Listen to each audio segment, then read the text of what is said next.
Hello, John. Thank you for coming back to the show. Thanks for having me on. All right, so I want to remind the audience we are live streaming on YouTube tonight, and we also are simulcasting on X Spaces. In the description box, you will be able to click a link and go to John's website, and you can sign up for his periodical and sign up for a reading. We'll talk about what that entails. But please click that link, take a look at the website, and help support John's work. In addition, John was also on a show recently, and if you want to tell the audience where they could go to listen to that recording. Yeah, I had Steve Kane, who's I think better otherwise known as Dr. Sky, has 77 WABC in New York. He does a midnight show, Eastern Standard Time.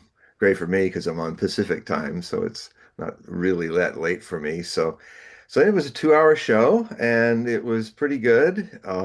It's definitely was a lot of interesting questions and answers, as well as some things that we talked about, and was basically looking at Nostradamus's prophecies. I had set up a little script to do, and it was kind of like, actually, it's something I think we ought to do because we have the time that old dinosaur radio doesn't have, to really get into it deeply. Because I had this whole script, so I just had this idea that sometime I should, since I have the script and since we only touched a tenth of what I was really prepared to say, I think maybe we should do that maybe next week or something, unless something has blown up in the world that requires our attention. I'll be Okay. getting to that in a moment. But yeah, so yeah, just go to WABC, 77 WABC on YouTube and click on Dr. Sky's show, which would be at 12 midnight. So if you're looking for it on this day, if it's like it's the 11th, you look for it on the click forward to the 12th because it starts at midnight, which is the new day on the same day you're looking for it. It's a little dyslexic, but anyway. Uh, so, so anyway, yeah, check it in because what you'll see is a little box there, and you'll see all the most recent shows, and you just click on one of the show for the it would be midnight the 10th, and you'll see my 2 hour show, or you'll hear it. Okay. So, Actually, I would say this: a lot of a lot of your listeners to our show, Paul, were actually they commented. There were a lot of our well, that's great. That's fact. Hello, Kent. It's somebody I did a reading for yesterday, and he's watching, I think. And yeah, there were a lot of Rick and some other people were watching it, and so hopefully now more of you guys will come and watch it, and then Well, that brings up a great point. Please click the links to the shows that we have been doing and share them with your social media so we can grow the audience. Also, click the thumbs yep, button thumbs up, guys. Really and helps. right, right. Exactly. Push that thumbs up button at the beginning or push it at the end if you like the show.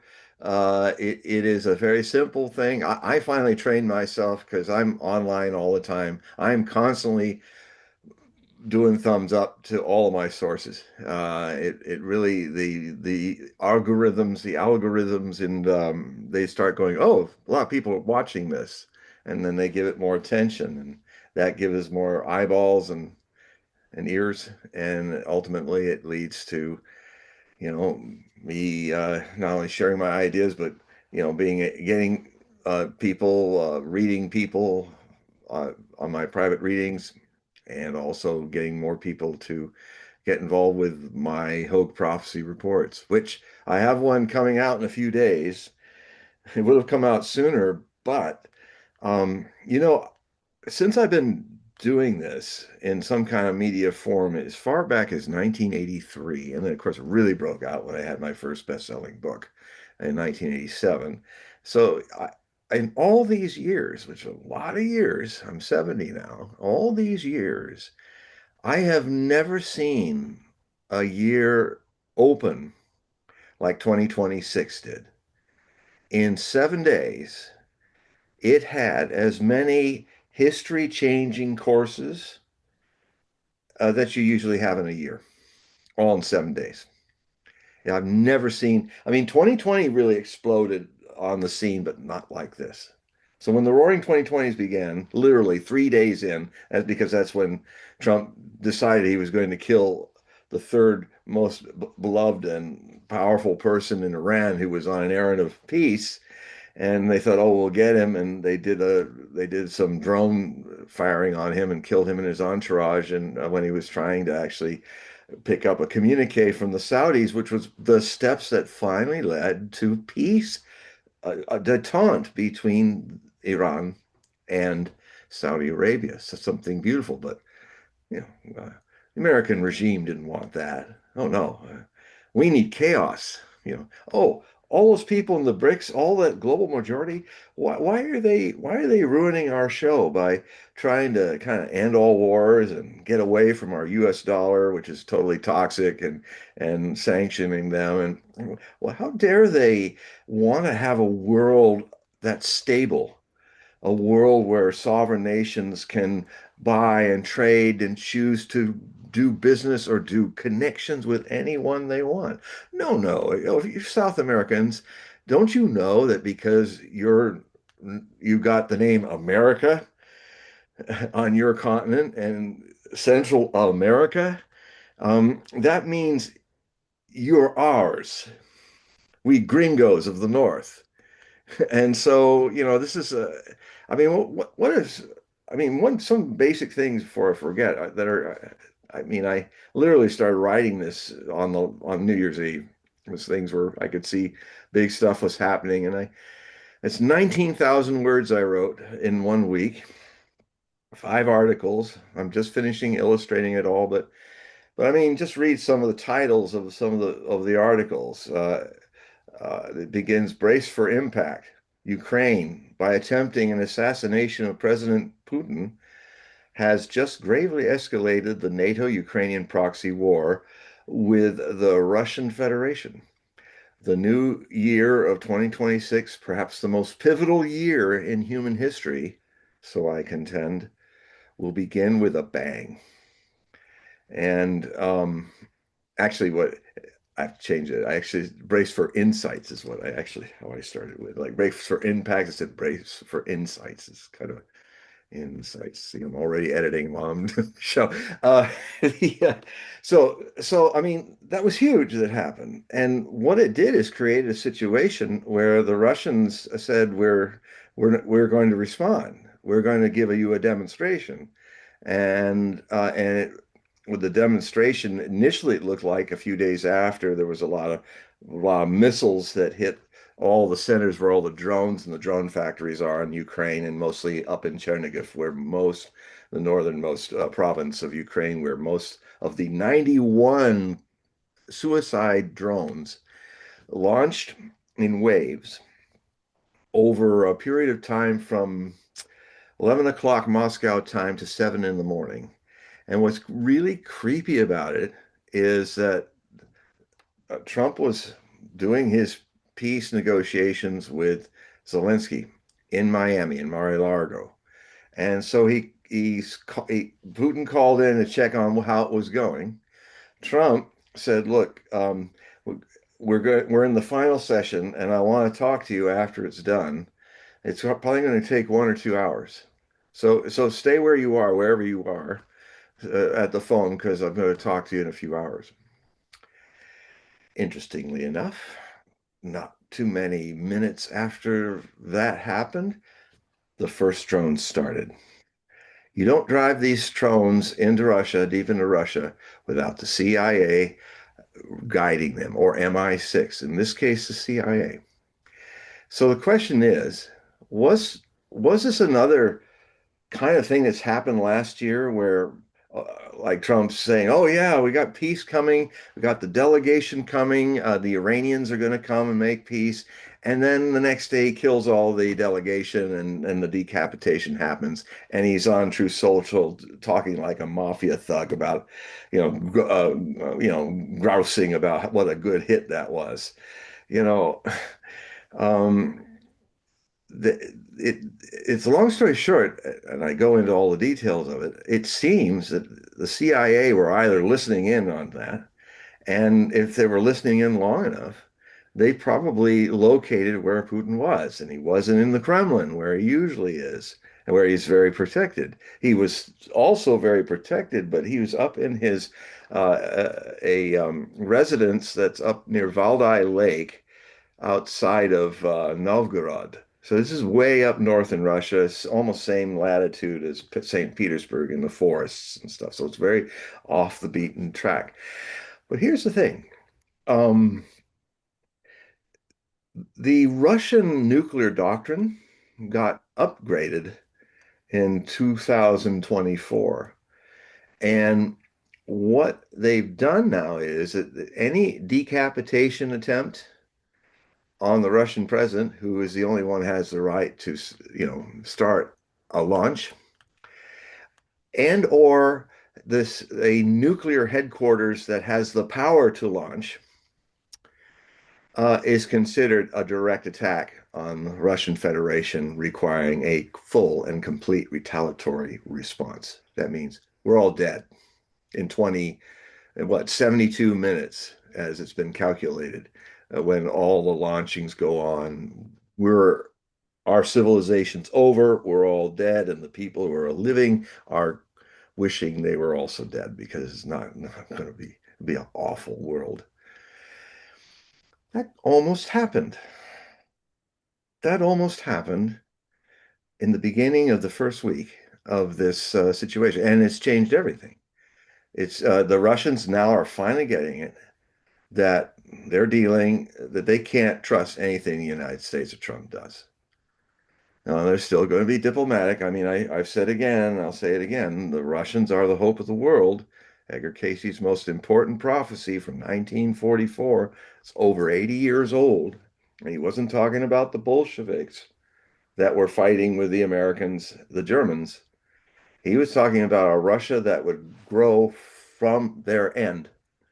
And that Russia is the Russian Federation, and the person that is running it is Putin, who comes up in Nostradamus's prophecies as one of the two eagle kings, the Alquilaner.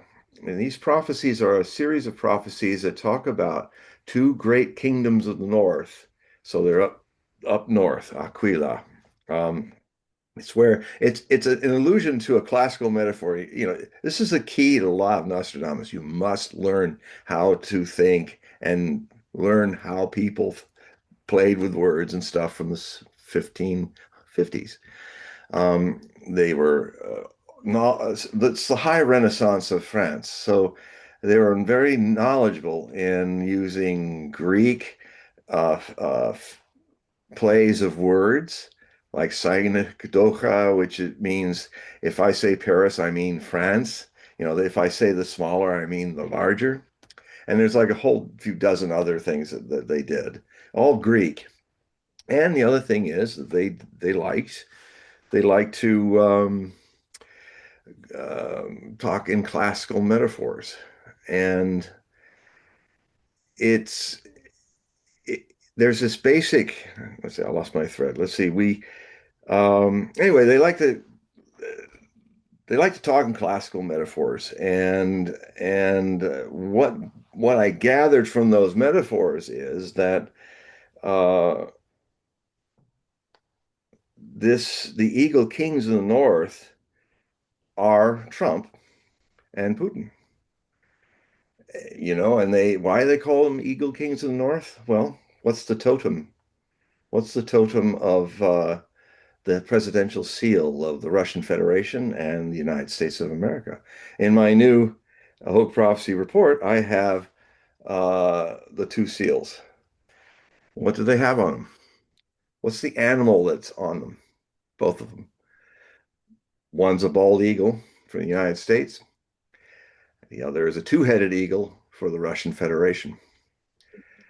These are the Eagle Kings. It's taken me, I said, I think in recent shows, I talked about how sometimes when I do this work as an empath, looking in the future, I get kind of directed to certain people, and I wonder why the hell I'm spending so much time watching the course of life of Donald J. Trump. Started in 1990. Why? It's just like the energy just say, just watch. Watch him carefully. Man of destiny. And then, so I watched him since 1990. I kind of became an expert on Trump. I don't know why, but it was important. But I always know that if it'll reveal itself in its own time. I never pushed the river with this. And the same thing happened in 1999 when drunken Boris Bear, the Yeltsin, president of the rather half-destroyed Russian Federation that was in a terrible mess because of actually the way we were treating them, and they were following our advice, which basically killed about 5 million people that were on retirement because they privatized it, took all the money, and all the oligarchs and all this stuff that really nearly destroyed Russia. Here's Yeltsin. He pulls out this little guy, and it's Vladimir Vladimirovich Putin. He says he's going to take over the presidency. My health is not good. And he was about a year away from, so he had a year where he was president of Russia, and he didn't even want it. He was like, I'm not ready for this. This is what Putin said. Well, that's because you say that. That's why you're ready. Because I have even family members in my cabinet that I wouldn't trust as far as I can throw them. And if I gave them presidency, oh yeah, that's me. What can I rob now? Um, and so I had to watch him too. And I've watched him since 1999. And it's only been since last year that it finally is clear because I had to wonder about Biden being the American Eagle King. But now that he's back in his second term, now it's absolutely clear to me that this prophecy, just like when I had that premonition about 911 and the Twin Towers, which was I was able actually to watch it happen. And I did TV shows about it for 6.5 years before it happened. And then ironically, one of the one that I was on Fox was broadcast 2 weeks all over the United States, 2 weeks before 911. And of course, rather than it making the Fox people, heads of Fox, go, wow, because I was on there with all kinds of Fox characters like Ollie North and other stuff. So it wasn't just me, but I had made this prediction and they had liked it so much that they made a special effect of the towers being flashed out by a small nuclear aerial device. And then as the flash is over and there's the clouds rising, just like the clouds were rising after the billowing out through what's left of New York Battery District, similarly to what happened on 911, you see just vestiges of the collapsed two buildings. I mean, it must have paid a lot of money to do this special effect. And then whenever they came back to what I had to say, they would do a shot of the two towers and they'd flash out. And because I've basically asked, because when this show was my segment was filmed in November of 1995, and it appeared in the 2 hour special across North America and Fox networks in March of 2026, not 2026, 1996, 1995, 1996. And um, and then I'm not sure it was rerun, but I'm starting to find out that maybe they regularly reran it a few more times, and the last one being just before it happened. And um, so I'm calling as the towers are on fire. I'm calling my contacts to the Sean Hannity show, which I used to be on, and the same producer was still there, and I said, look, I know you're on battleground right now, but you must take this in. We had a documentary. We saw this coming, and we even filmed how it might look. And it's would be great to have all those people of different specialties and stuff come together. And I mean, I said I literally, yeah, I saw it as all the two towers going down. I had to add that qualifier. And she was saying, and she was great. She said, "Yeah, okay, I'll talk to the upstairs people," and hung up. I'll talk to you soon. I never heard from them for 2 years until I finally found out that what is it about? What is it about people of the modern time? What a bunch of cowards people are when they just ghost you, when they don't have a enough of a connection humanly that they're not, or they're just scaredy cats. I mean, why didn't these guys say you're a freak, we don't want you on anymore, all that? They just pretend like you're not there. You could say a worse thing than saying they got their head in the sand, which I will not say. There's another place where the head can go, anatomically, which almost seems impossible. So I, it was Bram Roos who was a subcontractor, and I've told this story before, but for some people who are new, I just put this point off. Is that I had Brandon Roos who subcontracted to do Prophecies of the Millennium, which sometimes gets on YouTube, it gets knocked off and it gets on again. So it's out there. It's on and off, on and off. I don't know, it keeps getting censored, but it always comes back. And um, basically, I asked him, I said, "Why, Bram, why isn't Fox talking to me? They don't answer any of my phone calls or my emails for 2 years. What's going on?" Pause, pause on the other side of the line. "You mean you don't know?" "I don't know anything. What's going on?" "Oh man, you scared the CRAP out of the suits. Your prophecy frightened them so much." And then I found out, and then it was broadcast just 2 weeks. And I get the point that maybe Fox being so connected to a lot of things, they probably had people in the government saying, "What was that all about?" How did you know that bin Laden was going to do that? And so they were probably more terrified of the government reaction. I can't, I can't, I don't have objective facts about that, but I imagine there must have been something like that, just so what I know about Fox and how, I mean, even now, I mean, Sean Hannity is really, to this day, Donald Trump's chief advisor, unofficial advisor. He gets most of his stuff from Sean Hannity. They almost have it nightly talks or something like that. He doesn't read, he doesn't research.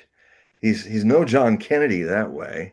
He would never be caught reading The Guns of August, the summer before the Cuban Missile Crisis. He wouldn't be Well, there. I have a theory on this. Okay. One is that he's definitely street smart. Yeah, very. And he did go to an Ivy League school, so he's not Yeah. dumb. No, Right? He's not dumb. Yeah, but he has a lot of It's just street a lot smart. of people that don't read much in those Right, right, schools. right. No, no. So I don't think he's read a book in a long time, No, for decades, a full book.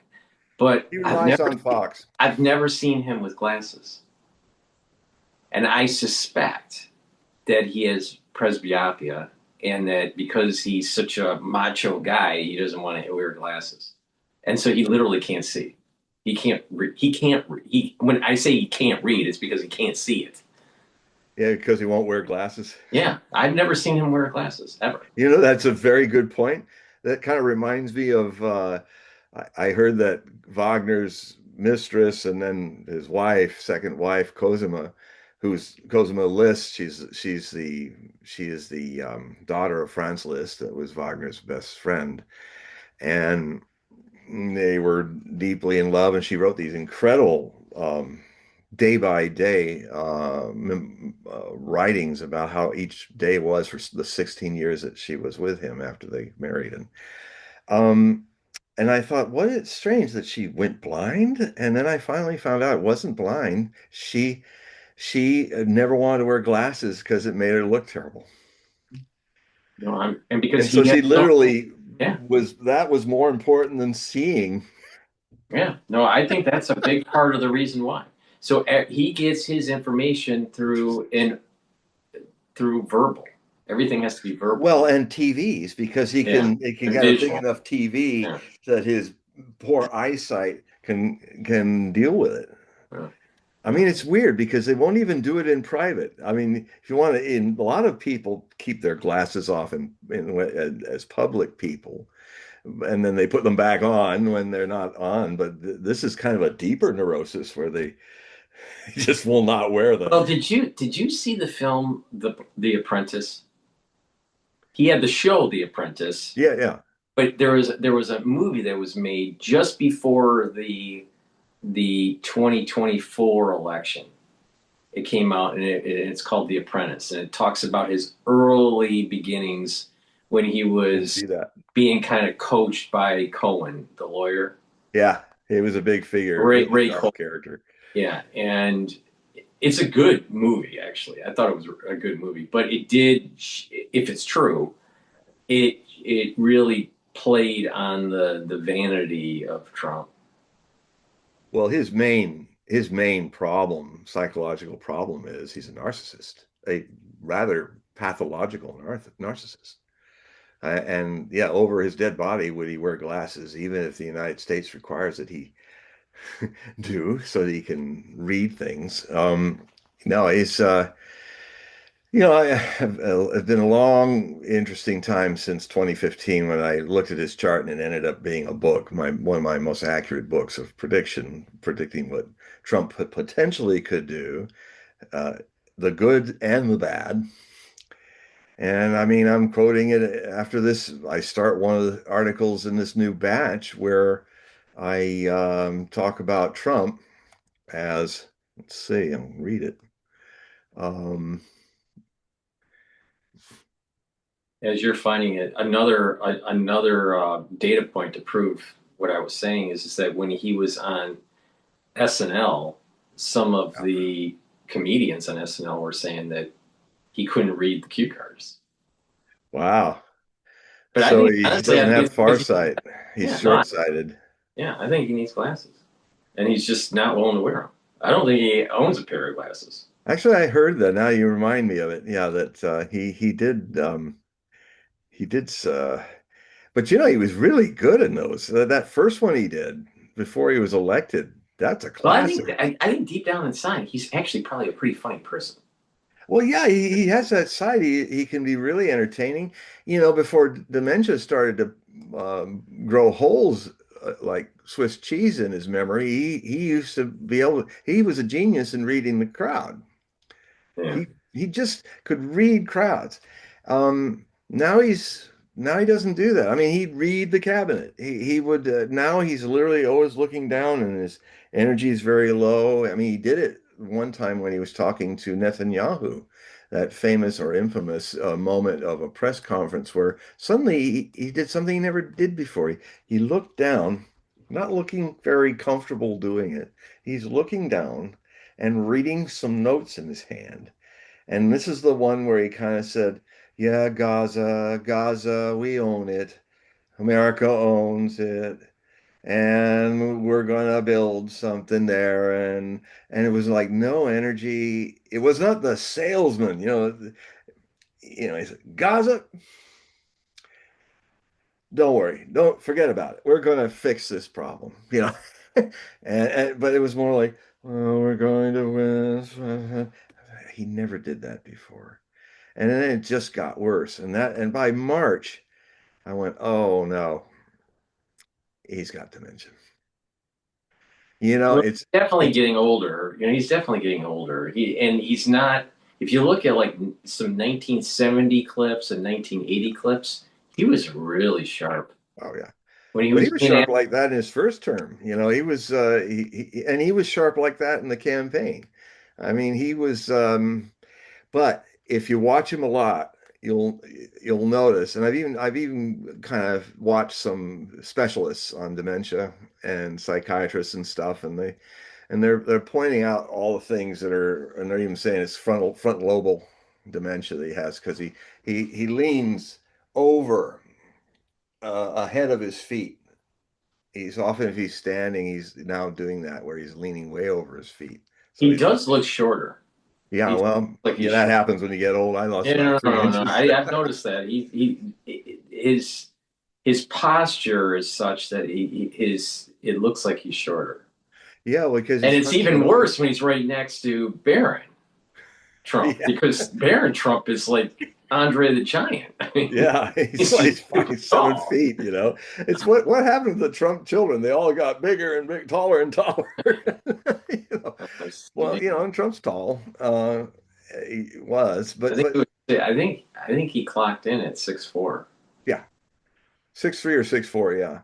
And Trump, um, I mean, I got some interesting sources, and he's now doing a thing where he'll just have these huge farts in the middle of a cabinet meeting where people actually kind of Are you will serious? kind of I move didn't know that. I move didn't catch that. away from his backside, That's funny. and he just Well, there going, "Bleh." well, you've seen that picture of Putin in The Beast when they were in Alaska, and he's holding his Yeah. nose. Oh Yeah, have you seen that picture? no. He's looking out the window. He's in The Beast with Trump in the back. Oh yeah, the Beast. Yes, Yeah, The this would be Beast the is the limousine. is the limo, is the Yeah. presidential limo. And he's looking out the window and he's holding his nose.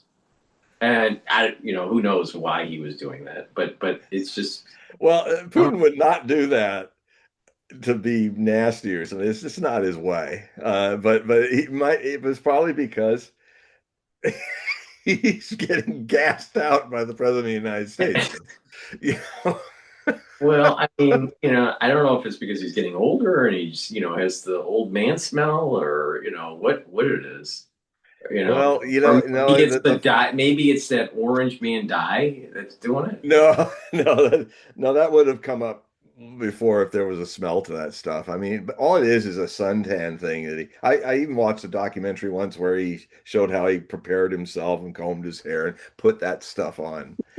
And it's a spray. He goes, Honestly, I think, I've seen some AI pictures of Trump, assuming that his hair was closer yeah, shaven, and he didn't have the orange look. yeah. He probably would look better if he just, even if he was losing a little bit of his hair, he probably would look better if he had more of a like a Caesar cut. He's I've got that seen people do a 1970 Caesar look. cut on him, and no, no, it would look Huh? really, he'd look really old. And I've seen people do that, different hairstyles on him. He And probably would look better with a beard. well, and yeah, I look better with a beard. I look like I have like No, but my I can see throat starts here, Trump I look having like like a a short, a short beard. yeah. Well, I'm certainly all for beards. I don't know why. But the yeah, so I have I've been around dementia and I know it's coming. I can see it. I it's and I've also studied it and researched it, and there's some very interesting people out there that are really pointing out that he is declining fast. And the irony is if they hadn't had the fraudulent 2020 election, and I say again, it was completely a scam. 5 million ballots that suddenly vanished in the next 4 year cycle because everybody was looking, and they're still all in sacks, 50 sacks in 50 places in the United States. And I still like trying to lobby people, say, open them up and count them and see just how many of them are illegal. Millions were illegal. So anyway, the irony is that bad move to do a fraudulent election has bad karma. They thought, okay, so we'll keep the orange man out of the White House for 4 years, but all they did was delay his return 4 years which unfortunately put him in the genetic time window where the Trump family starts having problems with dementia. So, if he had actually done two consecutive terms, he would have been leaving rather than entering his second term, and he would have still been the Donald that had the instincts, look, could handle a crowd, read a crowd, because that all came. It was almost like it came in March, just a month or two after he was inaugurated. He started to be different, and I wasn't looking for it. It came upon me. I go, oh wait a minute, something's wrong. Has he had a little stroke or something? There's a lot. There's his eyes are not. There's a light that's gone out a little, and he's like reading things like this, which he never did.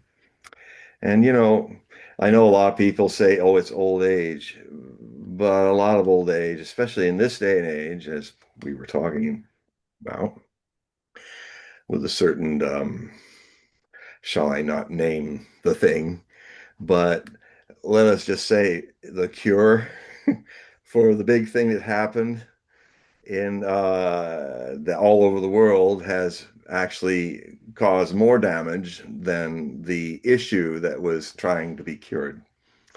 And one of the things I am seeing also, I've seen the same reports that you were seeing, I think, that it's early on dementia in the 40s is definitely happening since we had that global cure Hmm. that You shall know, not be named like Voldemort. right. I just want to expound on this just slightly. Yeah. There's going to be three categories of this. There's going to be an ischemic category, which is the bulk, because you can have microclotting and microbleeding that leads to neural death. Okay? Hmm. About about 75% of the cases will be of that category. The next category will be something that is called amyloidosis. And amyloidosis is a buildup of plaque of misfolded proteins. This is this is like Alzheimer's, but there's many types. You got Lewy body, and there's so amyloidosis is the broad category, and then you have some subcategories. Yeah. So around 20, just under 25%, around 24.9% will be of this category of the misfolded proteins that accumulate, similar to Alzheimer's. Yeah. And then a very, very small percentage, less than 0.1%, will have the prion disease. And the reason why And this what's that? prion disease is where misfolded proteins can actually infect other people. Oh, God. So this is mad cow. Mad cow. Ah, yes. Okay. So human encephalopathy. Wow. So Well, that MNRA, it's kind of the new AIDS. yeah. When I was in the Oregon Commune of Oshos, and we were a rather sexually open society, and that was all during AIDS. We were doing all kinds of things to keep sure the people who lived there, if they had friends that they wanted to get intimate with during the festivals, there was this whole regimen where you had to have this orange bead stuck on your mala, and you go through all these tests, and for 21 days you can't come back into the community until they've done the tests and make sure you don't have any STDs or anything like Mhm. that, or AIDS. Um so we were really protecting ourselves, but yeah, it's the world doesn't do that. And the problem with this is MNRA does a similar thing. I mean, if you get intimate with someone, it would probably be important to wear a condom, like we did, and not kiss because the saliva might have MNRA in it. Fortunately, I'm old enough where I'm not really dating or doing much of that anymore. But I remember one time I was eating with a friend, and he had passed me over a biscuit that he'd bit into. And then I had to stop because I think, and I kind of just put it down and I got around the conversation and just said, uh, did you get vaccinated? Yeah. I said, "Oh, okay." Because yeah, it would be if I were dating, I would have to ask the woman, have you had a booster? There will I be. will not get intimate with anyone who has, or share food or share water or anything like that, like we did on the ranch with AIDS. All right, all right. See here the mode of action or the mechanism of those three categories I was mentioning, a big part of it is inflammation.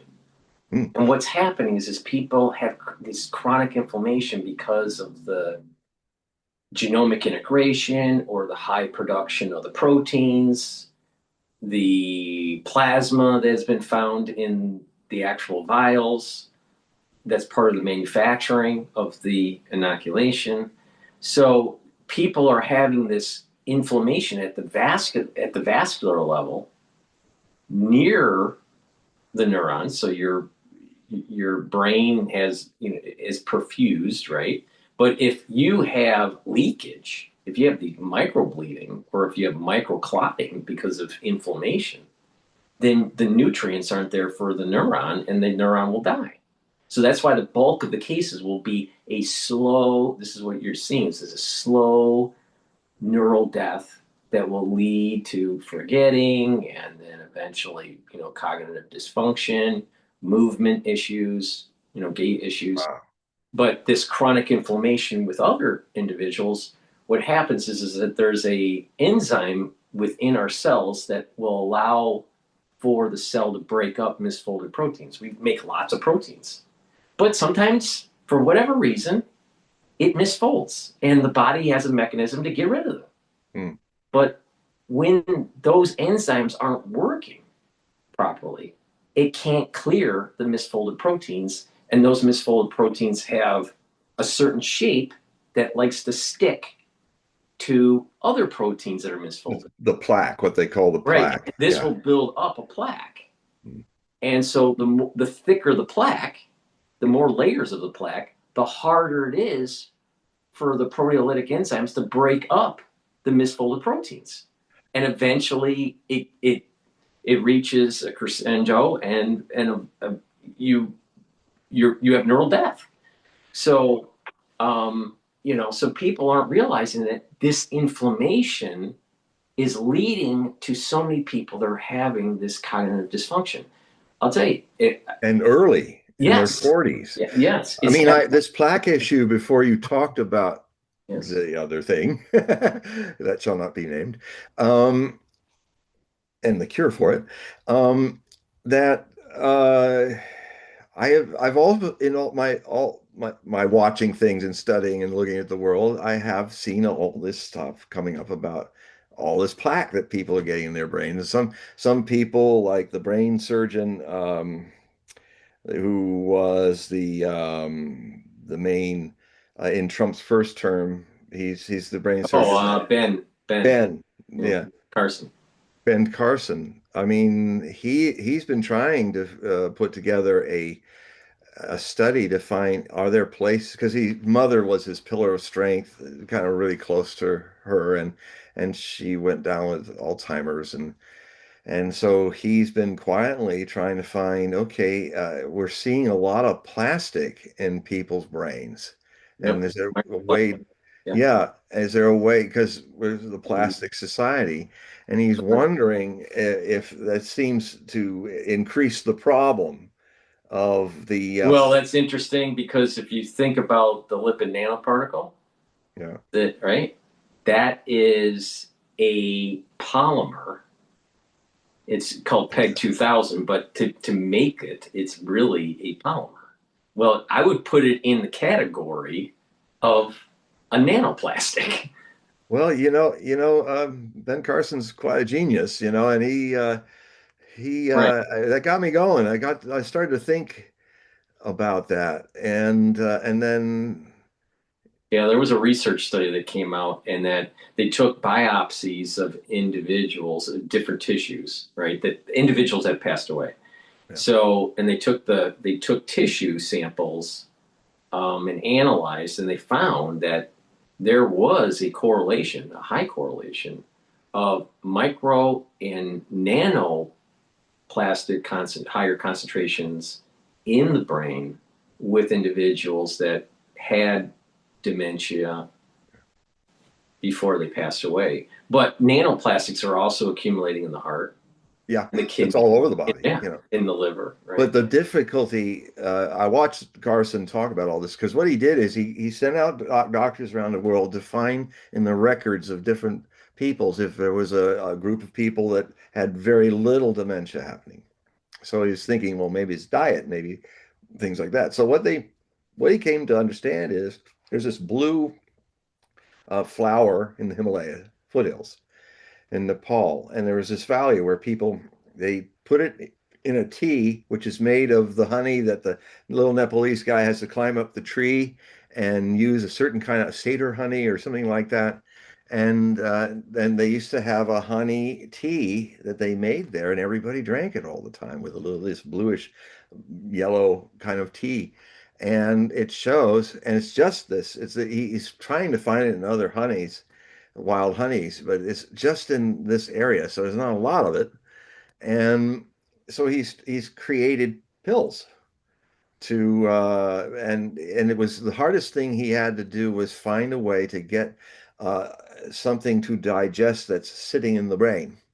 And so much of the brain kind of keeps out a lot of things from the Right. brain, but The he brain found a barrier. way. And so that it would, according to him, it would clear out all the plastic in the brain and the rest of the body too. It's doing that as Well, well. well, I And bet. and I must say, it was a very interesting bunch of people that were talking about it. One of them was the guy who played Hannibal Lecter, the famous British actor, Welsh actor. Apparently, he was talking and saying, and I noticed that of late he was getting a little dull, and then he's like spry again, and he won an Academy Award for the last movie he was in, and he was like looking a lot more active and sharp, and he was saying it's because of these pills. Because he said, Huh. yeah, I was losing it, and This is Ben Carson's working on this. yeah. Oh, I didn't know this. I'll look And at. then what also got me kind of surprised about it is how big pharma is. If you do online AI to see anything, you just try the AI. Oh, this is not proved. This is rare. And it's like big pharma's freaking out about this. Yeah, and they're trying to like shut him down Well, I'll and tell you what. The next, these big pharma companies, they have to find the billion-dollar drug, right? They don't. They don't. well, They that's don't what he focus said. on anything that's what they call orphan diseases, right? Well, and you know And, why? He actually he went to them first and said, "No, we can't make money off of this because if this is a flower, it's not like something we artificially made that we can make and then make profit. You want to just make some natural thing and sell it. We won't make any money, so we're not interested." So you went big pharma, and they were, "Nah, we don't want well, they that. would We're prefer. sickness But I was going to industrial take it one complex. step. We I don't was want going to to take. really cure people." Right. Well, I was going to take it one step further. The big pharma wants individuals to continue on the path of the dementia, so they get on these, harder drugs Yep. to try to treat it, which they are not Carson's very talk effective. of it was devastating. He just spelled it all out. Yeah, yeah. It was exactly that. I mean, if ever there was a witness, what Carson was saying on that video, um, that the sickness industrial complex is indeed that's what it is. It's not about healing, it's about making money off of disease. A lot of money. And patenting it and making sure you get this and that. But like I said, no, we're not interested at all. Those little flowers and that honey, we can't copyright that. Get out of our office. Don't bother us with this. So he did it on his own. Well, I don't know if I don't know the name of the book, but there's a book out there.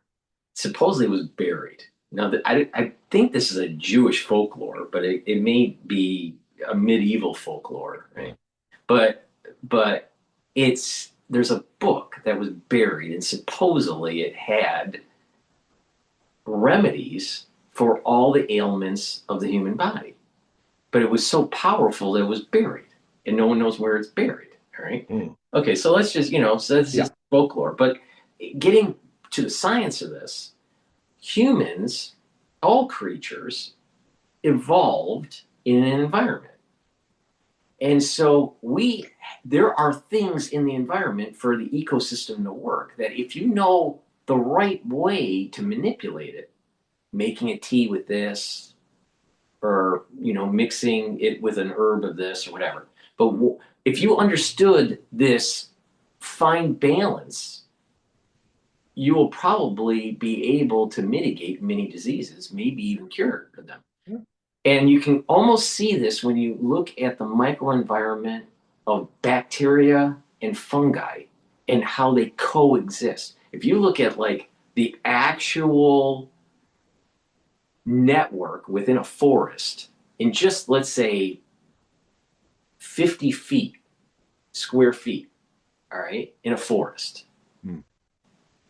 how much complexity that is going on in the soil with different microbes. Yeah. And so that's just soil in a Yeah. forest, Yeah. right? So there's something there that if we had just and maybe AI will help us with this, but if we had a better insight of this network of our surroundings, of the ecosystem, that we probably will be able to mitigate many of the diseases we have.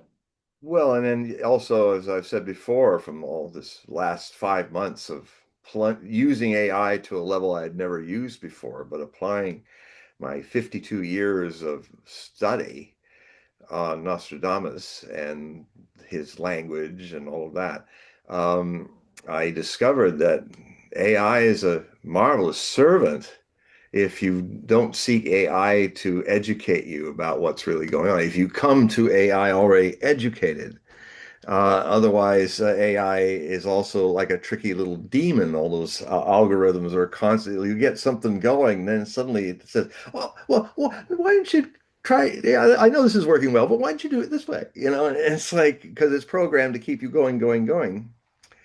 And then, the way I got out of that is I fired all those algorithms and I found Gemini and a few other good programs which are more stable and they could do the same job that I was doing, kind of just going in there to all the different programs, but they were all competing. Look at me, look at me. And there was a chaos. It was like it was a bunch of demons in the in the lower astral, trying to be mischievous and all of that. And so, but I had to evolve. Now I have the systems that are more stable to do the translating. It's too complicated to get into how it all happens, but I learned a lot from it. I learned that it's very important when I do my essay about the future of all this in a book that I'm putting together of essays, prophetic essays. Um, it's we've really got to find a way to uh, retain our mastery of our knowledge and not surrender it, not be some adolescent point of view where you just walk in and think, oh, the machine's going to teach me how to think, how to feel. It's going to really tell me, all these AI documentaries on World War II or World War One or the Napoleonic era. And, I've gone in some of these AI driven things, like what happened in Mount Pelée in Martinique, when it had this huge eruption. And the human beings must not be watching what they're doing. I would think there is a great future for anybody who has the knowledge of history to correct the AI. Like what they were doing is they were all the people were walking down the Caribbean all in one way, all walking down towards the volcano, which people never do. And then every once in a while, their clothes would jump a century and then jump this way. And then, or it's like some of these, I watched this Napoleonic battlefield reenactment, and suddenly there were some of them wearing the right uniforms, and other people were wearing like a helmet from World War II. You and it's just god awful. Well, they But have a term for it, and it's called AI slop. yeah, well, You know, that's what it is. and it's sad because I used to watch quite a few historical documentaries from YouTube. I Yeah, they're being stopped picked out by watching, these. yeah, because it's just there's So so I. many of these AI slop videos that are generated now that it's very hard to find something good. Yeah, So I mean, it just happened about a few months ago. yeah, It was otherwise I was able to find all kinds of even documentaries I never imagined had been done, and they were just replaying those, and they were marvelous, and made it so much fun. And then suddenly these dopey things started happening. And then the other weird thing, I almost got caught in it. Now there's this thing going on just a few weeks now where some of my sources, like Yanis Christoforou, well, that's not him, Yanis, anyway, he's a Greek, he was the famous minister of finance that tried to go up against the euro when they tried to shut down Greece, Yanis. Um, I'm watching him and I'm thinking, there's something funny about this. It sounds like him. It sounds, but he'll be talking and be going like this and then going like this, and he's moving exactly right. But there's a quality of his lips that are a little fuzzy in their movement that I don't see people doing. it's But it's happening to Schmearsheimer too. I Someone's know it's happening. screenshotting Yeah, I know that was the next one. I was watching Mearsheimer, and he and but there's a key, and I'm actually going to write some essays about you. There's a key how you can know it's fake. Like if this was John Hogue and I was a fake John Hogue, I would be talking and talking like this, and it seems fine, and then I will be talking like this and go and then you'll need this little that I don't do. Um, and and then what happened? Janos actually, he said, I was watching it for 7 minutes. I said, did I say that? Did I do that? So he was even caught in it more, and it's his own image. And and but these little jerks that happen, or there was this other guy who was doing it one gesture all the time. Talk, talk, talk, talk, talk, talk, talk, talk, talk. So little hiccups.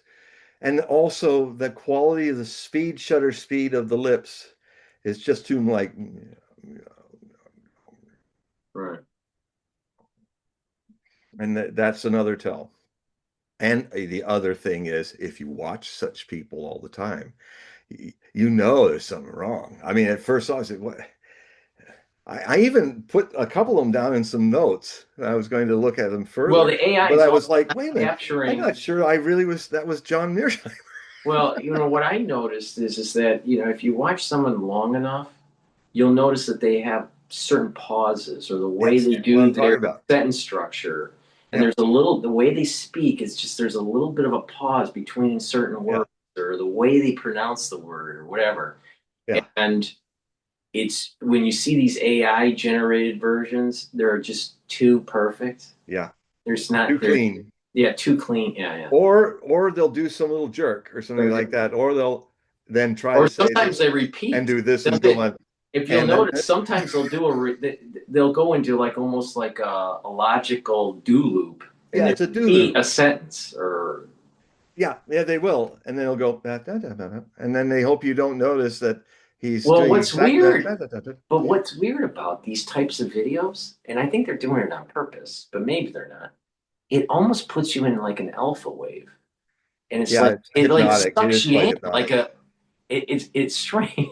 So Yeah, think about this in terms of propaganda now. oof, The the technologies for nightmare. propaganda are where they can literally steal the identity of an individual. Propaganda's greatest ally is the collapse of real education and critical thinking. Yeah.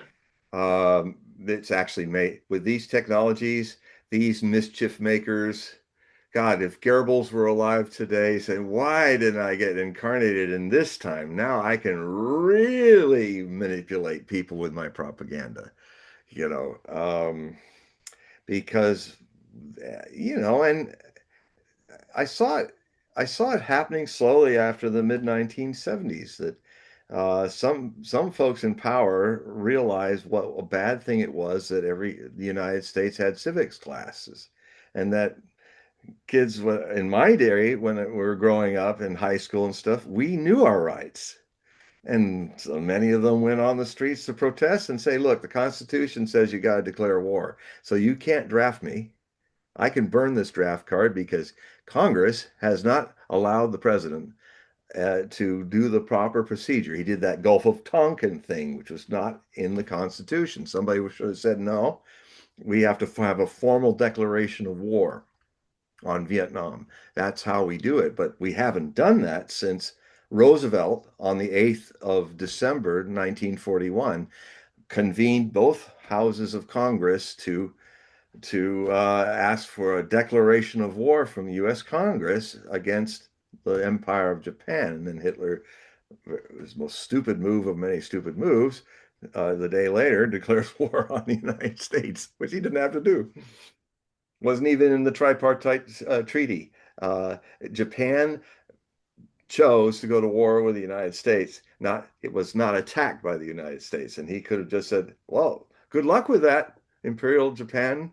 That's not what we signed up to." But I think his reasoning was that he had the similar bias the Japanese had of us being an indolent, kind of degenerate society, and he thought it mainly because we had too many black people and too many Jews, Hitler and his racism. And but I mean, that's kind of dumb because everybody knew in those days that America's ability as an industrial power to manufacture was equally as impressive as China's is now. And it's funny how long it took for here's these idiot senators and like Mitt Romney made millions destroying our industrial base and just handing it over to China, who kind of went, well, okay, thanks, I'll use this. It's not their fault. I don't blame the Chinese at all. I mean, it'd be these people, these idiots who get up and say, "Oh, well, China stole our industrial base." No, you idiots, you gave it away. And so don't look in the mirror. Look at who the real idiot is, and then snap out of it. I hope you can, because I mean, if one of this, these are the things are the structural end of many things are going to happen in 2026 because because this is the year where all the bad habits of the last 50 or 80 years since we kind of got into being this superpower hegemon, uh, reaching its peak in 1990 through, into just recently. And now we're going to go down much faster as an empire than Rome did because we live in fast-paced times. And I mean, I'm come across some amazing, shocking things that if the United States actually went to war with China and moved their fleets to liberate Taiwan and all that, the pace of the war would mean that America's forces in 2 weeks would run out of missiles, run out of anything to shoot, torpedoes, things like that. And the Chinese, who have 10,000 times more manufacturing capability, would just be raining missiles on us. They have a vast, even Russia doesn't have the stock of missiles that the Chinese do. They've got mountains of them. And the Russian industrial base took a quarter century for Putin to rebuild it, not just for military, but everything. And the Russians, after they got rid of Yeltsin, started kicking out all the American darlings, oligarchs that the Americans helped run and turn Russia into a mafia gangster land. Well, Putin slowly, steadily got them out. and the industrial base recovered, and it's at a state that rivals what they were able to produce during World War II when they were being attacked.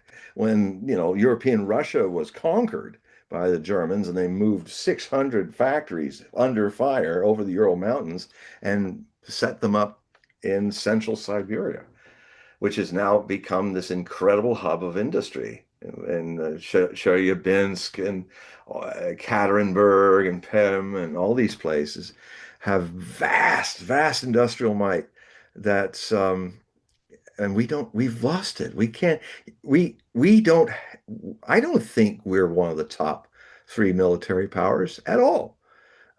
I think we might be eighth or something if we really get into a real war. We're the bottom of the top three, Well, really far you're bringing down up now. a We good cannot point. sustain our conflicts. I think you're bringing up a good point. I think that our military can go really quick and be very lethal, Yeah, but in a situation where it's drawn out, attritional, yeah. sustained. And It's nothing. this is the exact same problem that Nazi Germany had. They could Well, do it's worse. No, blitzkrieg. it's not the same problem. It's even worse. It's even worse because I understand what you're saying because Nazi Germany was fool enough to 80 million people, fool enough to go after 2.5 billion people of the planet, and they had actually, Speer when they were losing, when Speer took over, he was a organizational genius. They were actually towards the end in 44, they were building more tanks and planes than they ever did when they were winning. Um, and sadly, it kind of prolonged the misery. What really took Nazi Germany down was when Ploesti was bombed and when they could no longer have the means to create enough synthetic fuel to run things, run the tanks and all. And then it kind of rapidly collapsed at the end of 44 into 45. But they kept it going. Um, but this is worse. Um, we they're asking Trump's asking them to add another $500 billion to the U.S. budget, $1.5 trillion for the Pentagon, so they can make this future army. We have only one or two factories that build artillery shells in this country. And when they try to increase the load of one of these two, the whole artillery factory blew up last year.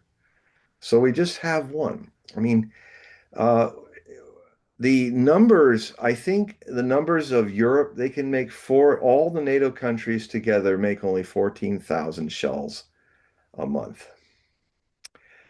The Russians create 300 to 400,000 a month.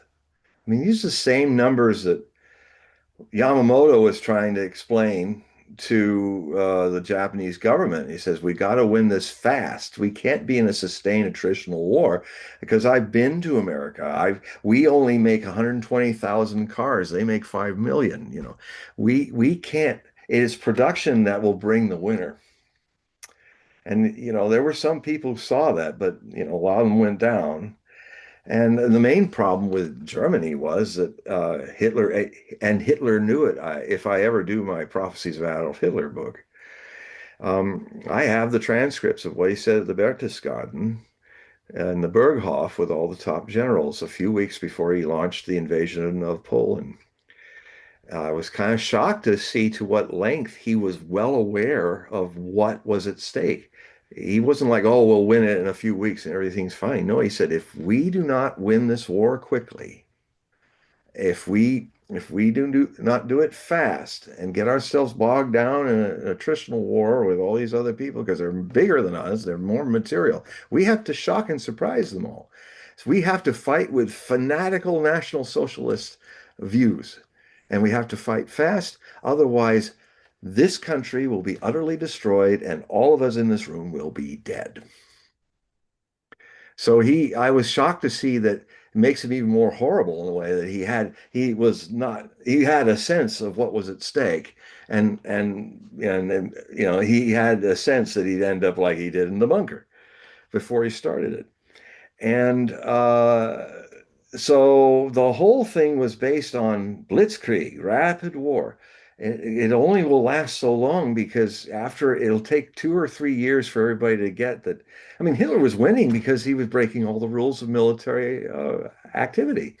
Um, he was no one could imagine that he would win in 6 weeks, what 4 years and millions of men dying on the Western Front couldn't achieve to capture not only Paris but the whole country, and just do it with 40,000 dead rather than 4 million. Um, so, but the problem is, I mean, Napoleon had the same problem. The French Revolution revolutionized modern warfare, made citizen armies. There never had been citizen armies, drafts, things like that. Mobilization started in 1793 when the Prussians and the Austrians started the first or second coalition that was going to conquer France and bring the Bourbons back into power. And so they literally drafted the nation. It's the first time anybody did that. And they beat them back. The only way that the crown heads and all their 8 or 9 coalitions when Napoleon took over was to beat him, they had to organize their armies like he organized his, where the corps Napoleon would start a campaign. Napoleon, except for 2 campaigns, all of them were defensive, even though he offensively, actively. What he would do is he basically understood that you have to have each corps has to be a little army with cavalry, guns, everything in miniature. 30,000 people rather than 100,000. That's the only way with the big lumbering European armies all in one big mass, eating everything that's in sight. But when you spread out the corps within marching distance of a day between each other, it's less of a burden to find food and forage. And that's very helpful for the civilians as well as for the soldiers. And then as soon as one corps gets contact with where the army is, then everybody's marching towards that place. That basic system is what the Europeans had to learn, and that's how they defeated Napoleon. And in the same way, everybody else started learning blitzkrieg. In fact, the Russians learned how to do blitzkrieg better than the Germans. So so anyway, yeah, I've kind of we've gone on a tangent here, but um it's different. It's different, and also, the Soviets did it under fire. The United States, we were fortunate we could build like ships and things. I mean, when you look at the huge supply fleets that go over the horizon, all these Liberty ships, hundreds of them. And you realize when you see that, when they're getting ready to hit Iwo Jima in the Pacific, or when you see all the 6,000 ships in the channel, pictures of them, most of those ships that you're watching were only built 6 months to 18 months earlier. These vast thousands of ships. Um, We actually, the whole world needs to actually, with the things that we're faced on a global level, we have to bring back that kind of industrial work. And I'm sorry, folks who want to hug trees and do that. You're going to have to just, well, you know what happened? I just heard today that one of these greeny type people, they've kind of escalated from throwing tomato sauce at Van Gogh paintings to, for some reason that's going to save the earth. There was that big blackout in Berlin.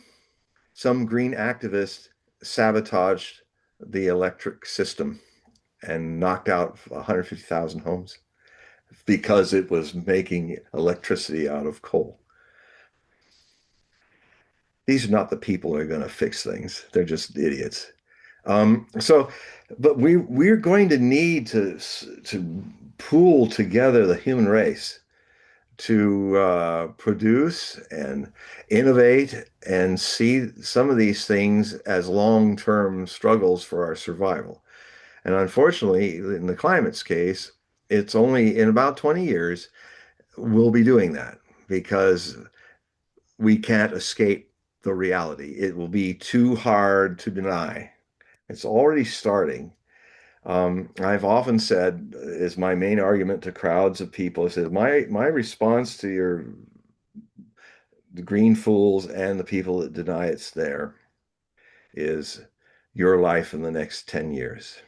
That's my argument. What happens to you and yours and your aspirations and your economy and the things you want to do that you can't.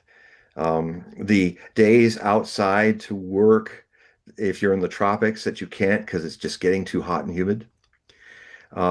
These things are creeping up upon us, and by the 2040s, um, I think the human race may very well see the danger and start to see it as a danger similar to Hitler, similar to Nazism and Imperial Japan, but it's us. Our enemy is our stupidity. Our enemy is not defining the problem. And the problem is actually very simple. It's not fossil fuels. It's not nuclear power. It is CO2 that we are not finding a way to entrap back into the system and methane. That's what it is.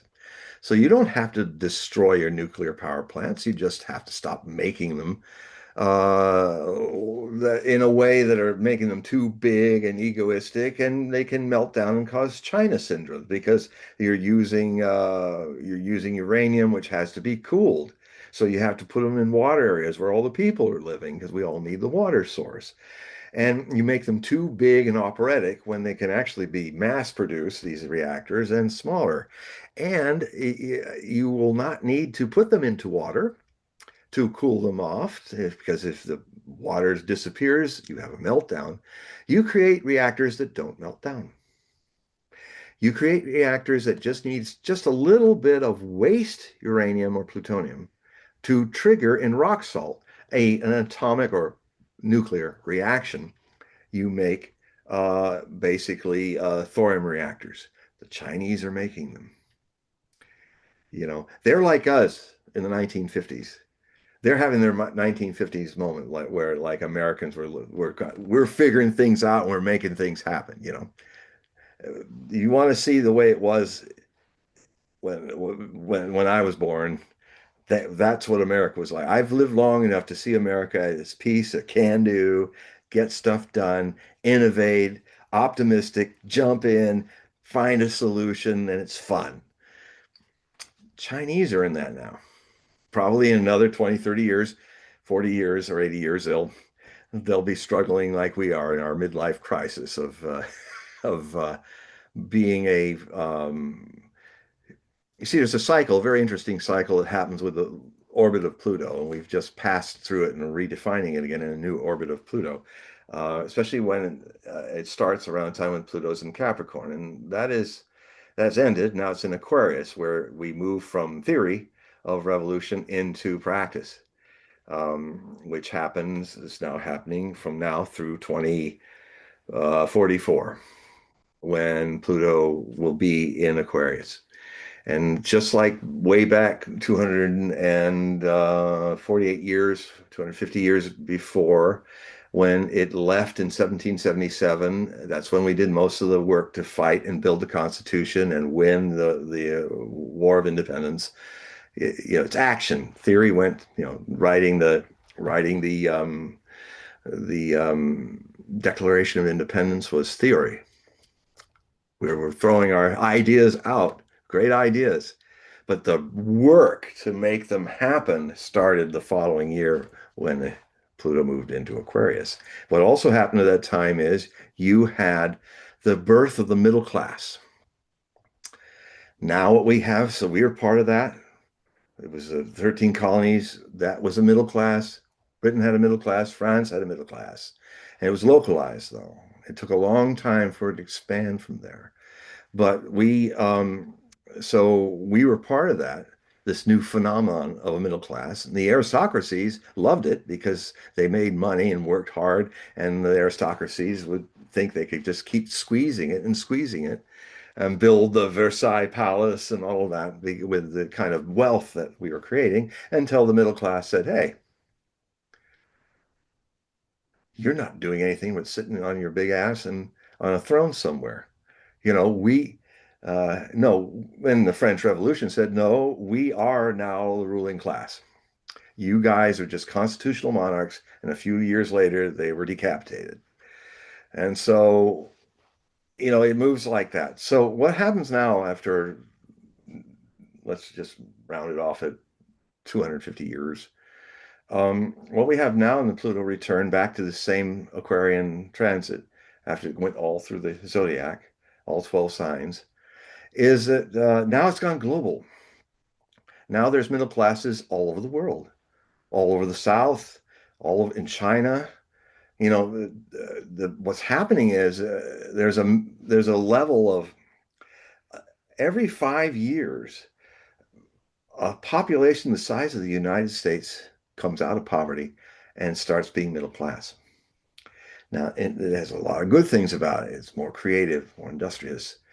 The bad thing is that we're adding a pollution level of the United States every 5 years. As more people get more wealth, they end up making more things. They end up uh, uh, requiring more farming, all these things.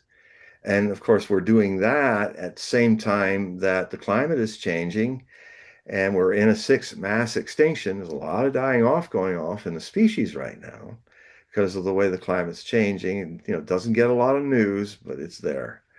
I study it. I've studied it for 50 years. Um, when I became aware of this in 1973, so that the Earth was heating up. And so so now we're going to enter this year, and I'll close this rant on this, is is that this year I'm defining as the year of endings. It's it's a completion year. It can be positive as completions, or it's literally things that you had in your world that you have presumed would never disappear will disappear. For instance, the threat of we have now a Congress and a president, the two of the three branches of our government, who literally have stopped being constitutional. Congress is just looking at Trump like a stunned mullet and not using its powers to say, look, you can't do that. You can't just decide to attack Venezuela. You can't do that. Uh, and you didn't even get a Gulf of Tonkin thing. We didn't even dress this up a little nice. You literally just went off and did it. Um, you can't do that. You are not an emperor. You are an elected president. He's completely lawless. He's doing whatever he feels like. And the Congress is equally responsible for that. I don't think these idiots even know why they've been voted there. I think they're too busy making lots of money and getting corrupt, putting Israel first rather than the United States first, and putting themselves first beyond Israel and the United States. Because, how did all these people become millionaires when they're elected into these office? It's all corrupted. I still say, and I've been saying for 20 years in my writings, take money away from politics. Make there a pool of money where if you run for any office, you have a budget and you can only use that budget. And if you can't budget yourself to become president or even become a dog catcher, you're not going to get the job because you're not up to it. Adapt or die, you know. And so I've been writing since 2008. I started writing about all the things that, for another simple thing, the U.S. Constitution is 4,500 words long. There shall be no bill that will veer from adding other subjects not related to that bill. And if it is not as long as a limit of the U.S. Constitution, it will not be even put on the floor for voting. You guys have got to vote one thing at a time, and we'll streamline it when it's 4,500 words max so that everyone can read it, not a 500-page volume that nobody has time reading.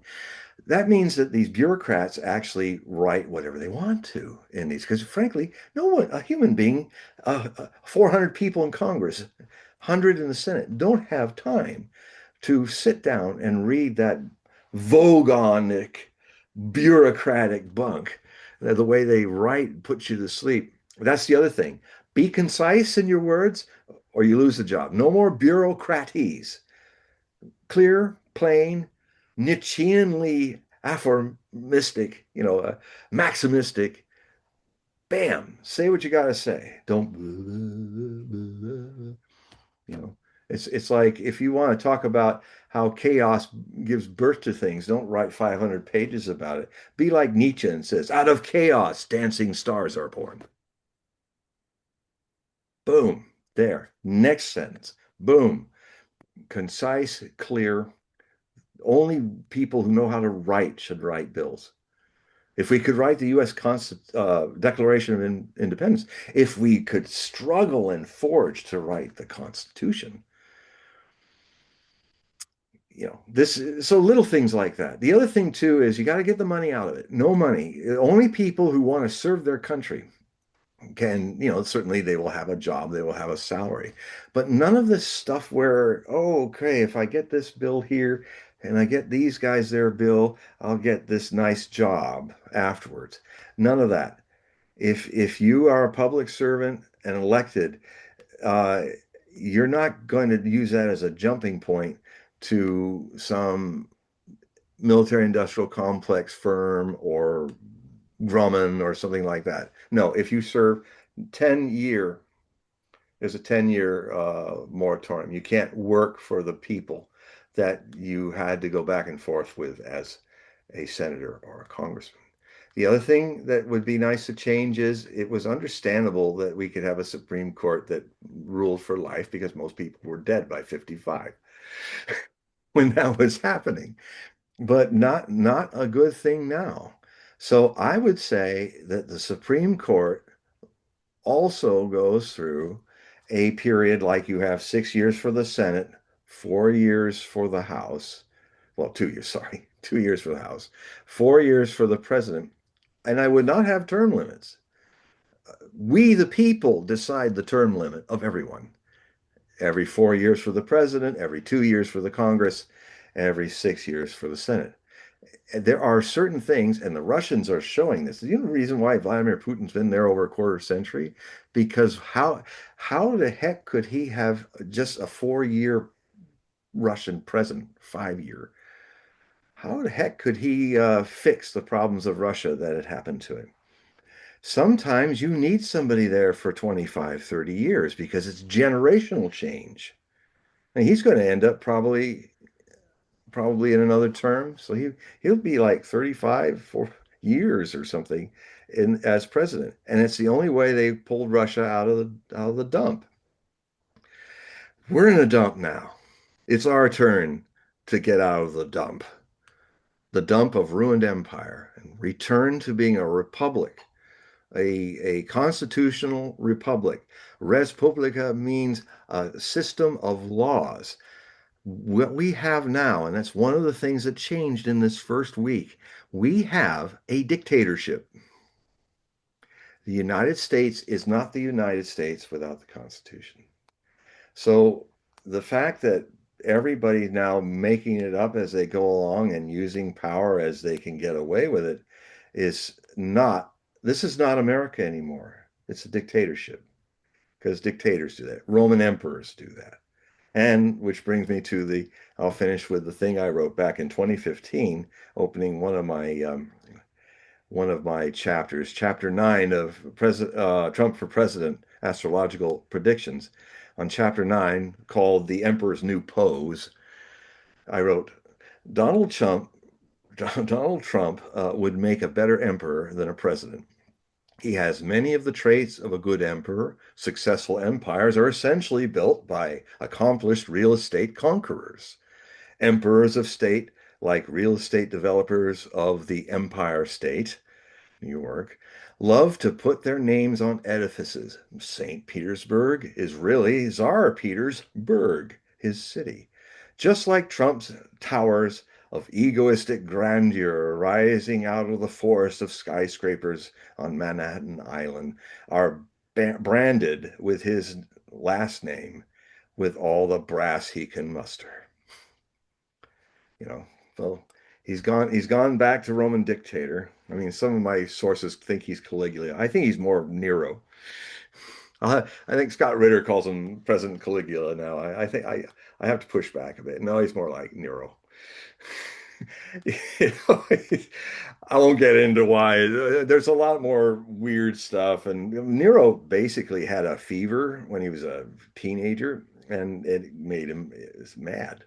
He wasn't mad like that until then. Then he, of course, made emperor, and you know, even though there's the Epstein issue going on with Trump, I don't think there's any way he could ever match the sordid debauchery that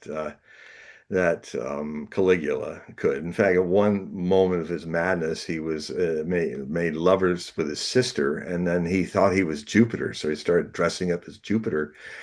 And at one fit of madness, he actually, because she was pregnant with his child, he said, "Well, I'm Jupiter. I'm going to eat my baby," just like Jupiter did, and he did. Now Trump won't do that. So, but he's more of the Nero, thinking himself as a great artist. I mean, Nero had this almost sounded like Trump in some of the things he said. He was like, I'm a great actor, I'm a great artist, I can build all that. I'm so great. Did I tell you how great I am? I'm great already. It's like, it's really great. It's really good. It's wonderful. It's very beautiful. I'm great. He was really, I'll have to write some funny thing about where I make the comparison that actually, and yeah, and when Nero had to take the poison, he said, "Oh, what a great loss to humanity." It's he drinks the poison. Um, yeah, so, and also he was quite a builder. He built a lot of amazing things, and advanced the richer parts of Rome and was helped by the fire to burn out the slums. Um, yeah, but anyway, so there we are. There was a wild, wonderful mystery tour we just went through. Lots of different things. Well, I want to just remind the audience that if you have a question for John, please type it in the text, the chat there, or you can join X Spaces and ask through X Spaces by asking for the mic. But we don't have a question at the moment here. They're all kind of out there going, Well, sometimes people are a little shy, but as we're waiting for people to type in questions, maybe we can explain what the the ratings are and your periodical that's on your website. the ratings. No, the readings. Oh, right, Your yes. readings for Well, actually, before I do that, I want to go through the list of just a few more things that yeah, go ahead. happened. Yeah, go ahead. Yeah, yeah. I mean, a lot of what I was saying was about that. I mean, the fact that we are actually exploring being a dictatorship right now, that we're exploring. And by the way, a year ago, almost to a day, I predicted that Trump is dead serious about Greenland and he will get it. And I have some quotes in the new thing about that. And I laid out all the ways in which about a year ago, the things that would make the deal coercive and like, and frankly, the only deal really that is left then for Denmark is to save face, save NATO, because NATO would go down in 2 months if there's not some kind of Louisiana purchase of Greenland, which is in the works now. Because the NATO people are saying to the Danes, look, just bite the bullet, sell it to them. You're not doing anything with Greenland anyway, and it is over there in the North American continent.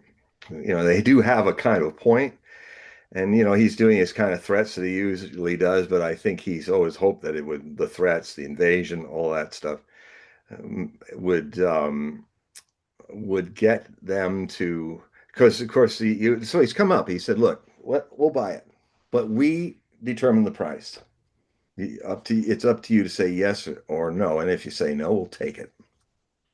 And that'll be the end of you and NATO because we're 75% of all the funds. We'll pull all that out and NATO will disappear. And, this is the Emperor Trump saying, look, you're our vassals. If we go back to Rome, this whole thing you're projecting that Russia's going to invade you, which is not true, um, well, now you can feed that stupid fear that doesn't exist, and so he's kind of manipulating that fear because really, there's absolutely no way that the Russians are going to do that. If the Russians were forming a 16 million man army with 100,000 tanks, 100,000 jets, a million hypersonic missiles, yeah, that's what you need to take Europe and occupy it. But as I said in times before, it's not in the DNA of the Russians. They have never invaded and conquered Europe. Never. It's been Europe that has always tried to conquer Russia. Now, Russia has come and helped when they're asked, but we're talking about where the Russians would decide going totally against their whole genetic and mental outlook on history. Oh, today we're gonna invade Europe and conquer it. Like a country of 150 million people in 11 time zones, that's a lot to take care of, is going to take on the rest of Europe, which two-thirds of Europe, Russia being the one-third in the east of Europe. And we're going to then cat herd 500 million Europeans when we can't even. How big is the Russian army going to be by next year? Because they aren't amassing more, actually preparing for what Europe might do and attacking Russia. Because they've already said we're going to be. These idiots have already said by 2028, 2030, we'll be fighting a war with Russia. So they just already said it. And then when Putin heard that, he said, "Well, we'll be ready. We are ready now." He's one of the rare times where he got kind of scary because he's usually very measured about what he says. But whenever he says something, it's not idle. It's very well thought out. And if he says something like I'm about to say, you better damn well be listening, Europeans. He said, well, if you've already said you're going to go to war with us in a few years, we are ready already for that. And we'll be even more ready later. And um, And if you will have to strike us first, but our response will be total. In fact, we may have a hard time negotiating with you because you won't be there anymore. That's about as close as Putin ever gets to kind of saying, yeah, well, you'll all be ash. We won't have anyone to negotiate with. So don't do this. Um, so So anyway, Trump's kind of playing it from the other side, and it's really odd because in some oddball way, because he's always changing and changing around, he is there's a part of him that would like to have this idea of no more superpowers or global hegemon, but three great powers of the world that have their own turfs, you know. But then again, he has this other side where he wants to still remain Atlas holding up all the superpowers and stuff. And this is where he's so schizophrenic as a Gemini. He has Uranus with his sun, which means Mr. Surprise even unto himself, and Mr. Going left field, going this way, going that way. And as he gets older, it's just getting more erratic. Um, so so basically, Trump's going to get what started in this first week. He's going to get Greenland in 2 months. It's going to be part of the United States. Go ahead. You got a question?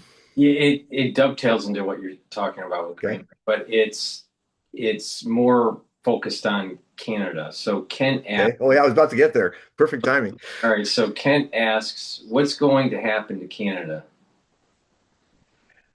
Well, if you what's going to happen is it is quite a conundrum to consider for their new prime minister and Canada because Canada's on the list too. And what's going to happen in a couple months if the Danes are smart enough to listen to their other NATO partners and keep NATO alive by keeping America happy, the American emperor happy, is when that has now got stars and stripes all over it. One thing will happen is I think the United States will be the second largest landmass country in the world when that continental size, almost continental sized island is a part of the United States. And notice what the map does. You've got the western flank, there's Alaska. Now on the left flank, there's American Greenland. And there's the Northwest Passage that runs between Quebec and Greenland, out Newfoundland.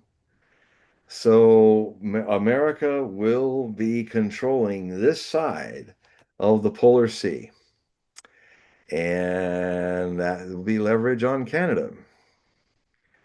Um, it in a world such as the one we're entering now, where things are changing topsy-turvy, and it's just going to keep happening. This year kind of defines the whole new abnormal of that. Um, it still lingers, this long desire of the United States, which was to attack Canada and take it into the United States. I mean, this happened in the American Revolution. I think there was a sortie into the St. Lawrence estuary of colonial armies coming out of Ticonderoga in New York. It it didn't succeed. And then in 1812, the War of 1812, when the British tried one last time to take back the colonies, um, it was an even bigger invasion that almost succeeded to take Canada. Um, the same kind of ideas that make people want to take Russia, all the natural resources of Russia. Well, why should they have it all? We need it more. Any criminal mind always reasons their need is more. Oh, I stole that purse because I need her money more than she does. And so I would think a lot of people were looking at the vastness of Canada and all of its timber then and later, its oil and natural gas and all of that. And then you've got the issue that Canada has, where, back in mid 1990s, Canada almost broke up. The Quebecois had a national election to decide secession to become a country, which would be right in the middle. The Maritimes would be cut off, Newfoundland, Labrador would be cut off, and there'd be this big blue Quebec in the middle that was his own kind of French Canadian country. I mean, you got to remember, well, of course, Americans don't remember, they don't study their history, but Canadians understand that, it's a bilingual country because, there for centuries there, Acadia was one of the biggest colonies that Louis XIV and others had in Canada. And so it is a nation of two people. It's bilingual, French and English for that reason. I think the Canadians have done an amazing attempt to keep it together, but it almost broke apart in 1995. I remember watching Saturday Night Live when the election was happening, and there was Alanis Morissette, who's from Ottawa, and she took out her Canadian flag and started dancing around, the maple leaf flag, not the blue, the sacre bleu, French Quebecois, even though she's French Canadian. And she was like making a statement as a French Canadian. Oh, let's stay together. I saw her in concert in the 80s, late 80s. I bumped into her one day. Really? Yeah, I bumped into her I might have already told this story, but I bumped into her just a serendipitous moment at the Bodhi Tree bookstore that was in West LA. And I was there in 1999 in May going to at a release of my Messiah's book with big posters and everything at this huge book convention in the LA Center. And after it was over, I went there to check out what was happening in the bookstores. And I'm looking in the main table at all the newest editions, and there's this beautiful young woman with beautiful long auburn, well, not auburn, but brown tresses. And I looked over and I kind of went, Alanismos. I had a fan meltdown. It's good it happened because I've had to deal with people melting down. You're done. Oh. You know, it's but I kept it. In fact, I had to make sure that I was holding the book and pretending I was reading it. And I had to make sure that I looked at it and make sure it wasn't upside down. I was totally like rabbit Tharn, you know. And I was torn because I love her music. I love her poetry. I had her CDs, everything like that. So I was a fan, you know, and I loved her videos. They're fantastic, you know. And her kind of words of wisdom that she comes out with. And she's interesting Gemini, you know. So she's many people in one person, as Geminis can be. You make a life with a woman who's a crowd. And anyway, so I'm seeing, and so she's walking around and she's seeing me, and then she notices I have this long ponytail, kind of hides in the back, and she kind of went, "Oh," she made this sound like, "Oh," you know, because she wasn't expecting the long ponytail halfway down my back. And so I'm going, trying to pretend she's not there and it's not working. And so I kind of notice that she goes all the way around the table and then she makes a decision. With her back turned to me, she suddenly flipped around and walked right up to me, right up close and said, "Hi," like that. And I looked up and I went, "Hi," and then walked off. The highs were speaking volumes. It was a wonderful moment. It's the only time I've ever run into somebody I'm really into. No, no, I once in a while I'll run into someone that is famous, in Hollywood, Yeah. but New York is kind of like that, especially Yeah. Union Square area. Dakota. Sometimes in Tribeca. Yeah, and the Dakota. I mean, I would have loved to have been there and bumped into Leonard Bernstein when he still lived there, but that didn't happen. On Central Park. Yeah. But you know, so anyway, So we take over Canada. So the United well, States yeah, take well, you know, over Canada. I We say get that we get Morissette. yeah, the Viceroy. I don't know what she did with it, but she lives down in outside of Oakland or something with her husband and kids and all. I love how she's always been a witness of every chapter of her life. Now that she's middle aged and all, she's still writing marvelous stuff and you know and dealing with middle age and she's gotten a little rounder now and you know and but she seems to I imagine even as an old lady she's going to have insights when she's in her final chapters of her life and she'll be writing songs about it and she's a very wise, beautiful being.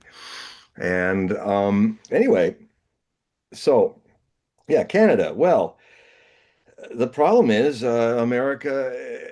It's not just America that wants to do that. Now, you know, you Albanians, Albertans, and British Columbians and Yukonians.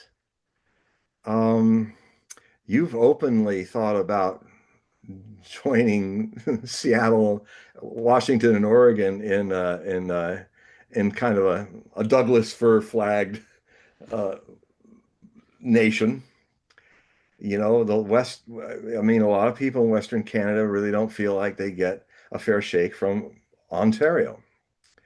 And you know, if Quebecois had broken out of the Union, I think in mid 90s Canada would have broken up and America would probably have taken on a lot of the Canadian provinces as new states. I think I think that was very likely. And so that's out there.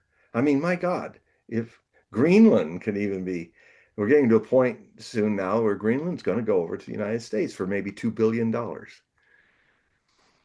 You know, larger than the Louisiana Purchase ever could dream of being. And with immense resources and all that. I mean Trump's going back into the 1700s and the 1800s. You know, he's kind of he's like Napoleon in those regards. And Well, I was watching a podcast from Ian Brenner, Dr. Brenner, and he's usually negative on Trump. I wouldn't say he's a never Trumper, but he's usually negative on Trump. Mhm. And he kept on saying in his podcast about how Trump is just focused in kind of like this old world kind of mentality. But I'll tell you what, because of this new cycle that we've been talking Yeah. about, There's parallels. right? That maybe old is new, Yeah. you know, and I Old think is that the old is in old is renewed, the old in the rhymes of history. right. And so the part of the intelligentsia that's part of the paper belt. There's this term called the paper belt, where it's basically Wall Street, the politicians, the lawyers, they're ones that are making the decisions and determining how the economy should go. And so they ship the jobs out overseas, and so we're a very litigious society. We have bills, like you said, that are 1,000 pages long and whatever. So we And it's not one bill, it's 100 bills in right, right. one. So we are professional paper pushers now. Yeah. All right. Well, maybe these professional paper pushers, Ian Brenner is one of them, maybe they're just wrong. Like for example, when the tariffs were announced in April, and I cover this every day, but almost every single economist was wrong on what was going to happen because of the tariffs. Yep. Almost every single one of them. And this was brought up in the podcast with Ian Brenner, and he admitted that he was wrong on the assessment, the the intelligentsia assessment of how Trump is wrong on this. All right. So when we have the paper pushing belt saying that Trump's old mentality with the Don Roe doctrine now, um, maybe the intelligentsia is wrong and that Trump's right. Well, not only that, it's one of the things that Trump, his instincts, this is a bit of a deeper dive of him playing the crowd. What's actually happened in the last week is America has finally stopped BSing about being a democracy and being a country of laws and freedom and democracy. It's a new Rome. It's a dictator. He's even talking about the Pax Americana. Trump is talking about it. And you know what? It registers with people because we've been BSing ourselves in the United States that we're noble and all that. No, we're not. We're just like the empire builders. The problem is we've come to really act like the robber barons and the empire builders, not at the beginning of our cycle of imperium, but at its end. It would be like Rome finally trying to be an empire in 400 AD, and it just falls on its face because the Huns go in and everybody comes in, the Vandals and everybody comes in and takes it over because we're like the Rome. We're not like a Rome starting at the turning of BC to AD. Uh, we're not that Rome where we are a republic based on Rome's republic. The, this is not a democracy, not an Athenian democracy that our founding fathers and mothers put together. This is the same. The Senate and the House and all that setup is just like Rome because they felt that when Washington and Adams were looking at the Greek democracy, it wouldn't work. It worked for a city-state, not for a sprawling large country. Because, we had dreams of taking all the other stuff too. It wasn't just a new idea after we became a country. Mm. Um, and so we are Rome That's why we like so many Roman films. That's why Gladiator was, I mean, Well, people liked Commodus as much as they, and, and that was a fantastic performance of Joaquin Phoenix. there were psychologists that were mentioning that the average guy in the United States, the average male, thinks about the Roman Empire at least once a week. So, so he's on, this is the genius of his instincts as being a channel. He is doing, and in an odd way, this is far more honest of who we are than all this BS about us being democratic and following laws and all. No, tell that to the Indians. Tell that to the Mexicans when we took a third of their country. This is the real America. That's the side of America that America has. And in an odd way, if it can be out in the open now, that we're basically, we kind of like the idea of making an American empire out of the whole Western Hemisphere. Well, in a strange way, if the archaeologists are right, and I think they are, the Vikings, founded North America, Yep. before Columbus. I'm very proud of that because Yeah. I have a whole lot of Right. Viking blood in me. Okay, so All three of so, them, Swedes, Danes, and North Norwegian. so when you think about the conquering of, let's say, Britain, You know? we Oh may yeah. be still, we probably The have more. Hogues were in there. We Yeah, were at Hastings. so the United States ethos is probably more Viking than anything else. That's why we make such great Viking movies and Viking series, because deep Yeah. down we kind of like that whole idea. But then look at it, a lot of Nordic blood, a lot of Germanic blood. They were literally twins to the Vikings when they were all wild. And, Thor was Donner, Odin was Wotan, same religion. And yeah, and I got it. Fortunately, my brother did the genetics, so I didn't have to go through it. But we basically, the core of the Hogues are Swedish Vikings and Russians, Danish Vikings and Yorkshire, Yarwick, Northern English. And the name comes from Normandy, which were the Norwegian Vikings that loved Normandy so much that within 2 generations they literally assimilated, learned French, and became French Vikings living in Normandy because compared to the vastness and the fjords and the cold, it was like paradise with a little bit of that home of a lot of rain and moody skies and stuff like that. And then the Normans, then when they invaded England, 1/3 of the English language is French.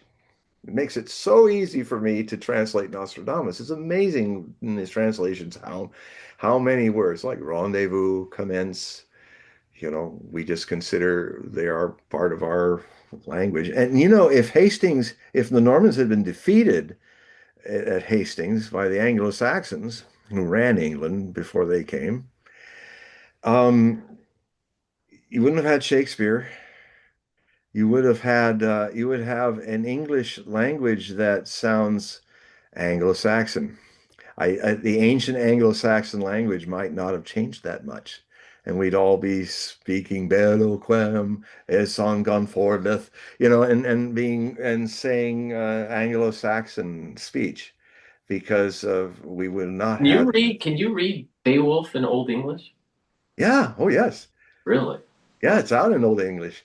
Yes, it's out in Anglo-Saxon. It's No, out no. in You can read it No, yourself? no, no, no. Oh, okay. But I love hearing the Lord of the Rings trilogy was so uh, did a lot of little details that would have delighted Tolkien because the Rohirrim, the the cavalry that are Viking cavalry in his thing, there's a lot of things in the book and in the movie too, especially the director's cut, where you're hearing Anglo-Saxon because he had Mm. them all speak Anglo-Saxon. That was his one of his specialties. As he taught Anglo-Saxon in college, and there's that scene when Erwin is they're burying uh, uh, Theoden's son who died, and they're of this the Similmunda, all the beautiful white flowers. It's one of the most beautiful scenes. It's really when I fell in love with these movies.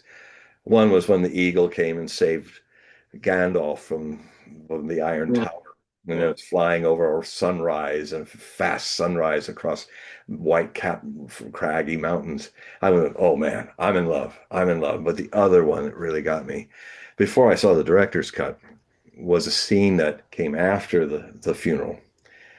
I hadn't seen the funeral yet, where they're outside and the king has cut off a little white flower and it floats down into the hedge and Simo Munda, ever has it grown on the graves of our ancestors. And then I mean, there's a red tinge in the sunset, and they're in the shadow, and there's Gandalf standing there with his staff just being there for him. And he says, no, no, the man who should have won an Academy Award just for his own performance. I think they all should have won an Ensemble Academy Award for that, which didn't exist. But the guy who played Theoden did a magnificent acting job in that. And so he says, no one should have to bury their son. A father should have to bury his son. He said, I use that as a trigger. And he starts breaking up. He starts crying. And then the music that Howard Shore wrote for him, kind of kneeling down in the grass, crying with that incredible distance in the walls of the place, that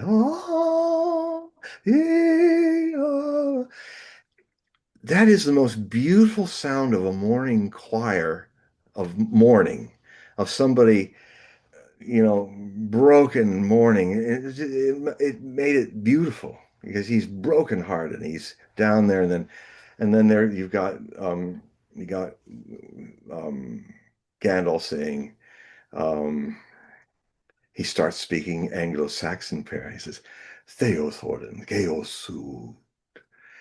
And then suddenly there's this whole thing that breaks the magic where he looks back, and there's the two kids on the horse that ran away from all the raping and pillaging, and this fantastic wall of mountain in that sunset. And then, the little girl kind of wakes up because they both fell asleep on the horse, and the boy falls off the horse. One of the most amazing things I ever saw. But to see it now with the director's cut, where you see everybody thronging out of Meduselde, and there's the body and all the beautiful helmets and armor and the detail. Peter Jackson's a Scorpio. Scorpios know how to do detail right. Get it all right so that you don't even know it's right. You just feel it's right until you see it three or four times. All the little things that were there. And Well, he all had the, his own. He had his own leather shop yeah. It and took two blacksmith. years to prepare the whole thing before he actually shot anything. He Yeah. Well, walked through, he made the models. the Yeah, the actors were saying that's that a there was Scorpio. detail. There was detail within the costumes I'm a Scorpio, so that would never be seen by the actual camera. that's right. It's that kind of attention to Yeah. detail. Like I used to paint miniature figurines in my early 20s, and I made a living $6 a head doing them for war gamers. But I had my own little thing where I actually painted out and created an entire French line regiment. And I mean, people will say, "What is it about this thing that makes it more magical?" It's like a presence in it. I said, "Well," pulled up one of the little soldiers and said, "Do you notice that the buttons for the infantry are copper and the buttons for the sergeants are brass?" I literally did every little the detail. It's not that it's out there to say, "Look at me, look at me." What it does is it creates a backdrop where your subconscious picks it up. It's just like if you're reading a book and you might be thinking, oh, I'm having an insight about something and it's three lines down. You don't just look at the words just with that. There's a part of your eyes that are actually looking at things you haven't read yet in the page and you're starting to think about it. And then there it is because your eyes are also somehow absorbing that in an unconscious way. But so so in a way, my set of soldiers were like, well, the magic is that they literally, the sergeants have the brass and red, and the soldiers have this, and even the flags I did, which were like only this big, very small, because it was 25 millimeter. So they're about, well, I can't do it that way, about that high. Um, and well, what happens is I have my short sight is really bad now, but my far sight is still above normal. Thank God. I like looking at things beyond in the distance, but you could read the gold um, threads that were written into the flags of all the battles. You Really? could take a magnifying glass. I did it without a magnifying glass because what I did is I used to say I always like mixing senses. I literally could feel my sight, inner sight in my fingers, Hmm. and that touch became sight. And Interesting. so I just would know, and I'd be looking at it like this, and I would just, but most of my attention was in the tip of my consciousness was in the tip of my finger, making the touch with just a sliver of wood or something like that. Make a little brass button that has enough of a bubble on it so it looks like a button round off the flat boot. And and I have applied that kind of I'm double Scorpio, so that attention to detail, I apply that in my writing, and I apply that in other things. Um, eh, anyway, No, I still have a little. I still. Let's see. I, yes, here they are. I've never done this before. I have a couple Listerine boxes that have the few that I kept, such so I can show you. It's not just me making up stories. It really is the case. Okay, here's one of the flags. This is, where am I? Can't see it. There he is. Okay. oh, Hard to do it when it's all backwards, but wow. Yeah, yeah, I see it. yeah, there's the flag. I did that all by hand. This is made, made the staff, everything. And then I'll show you something else. The Oh yes, here was the black sim guy from the Imperial Guard that's playing the cymbals. Let's see, where is it? Wow. Yeah, very little attention. All the little gold things on his red pants and all that. I did that by hand. What is it? Just made out of aluminum? No, it's actually plastic Plastic? Oh, because I could carve it. I could do carvings with it because when I did the Russians, they didn't make Russians, so I had to make the Kiva hat by gouging the French shako. oh. And But so when my Russians are really are amazing because I had to really make them. I had to make the sleeping bag and stuff. There he is. yeah, when we were See the kids, we kiwa and the tassels. Yeah, 1812 set and then the little bag. wow. Yeah, When we because I were did a kids, Russian regiment as well. we used to do Dungeons and Dragons, and we had these different figurines for the different monsters Yeah, that we'd paint, but they were metal. They weren't plastic.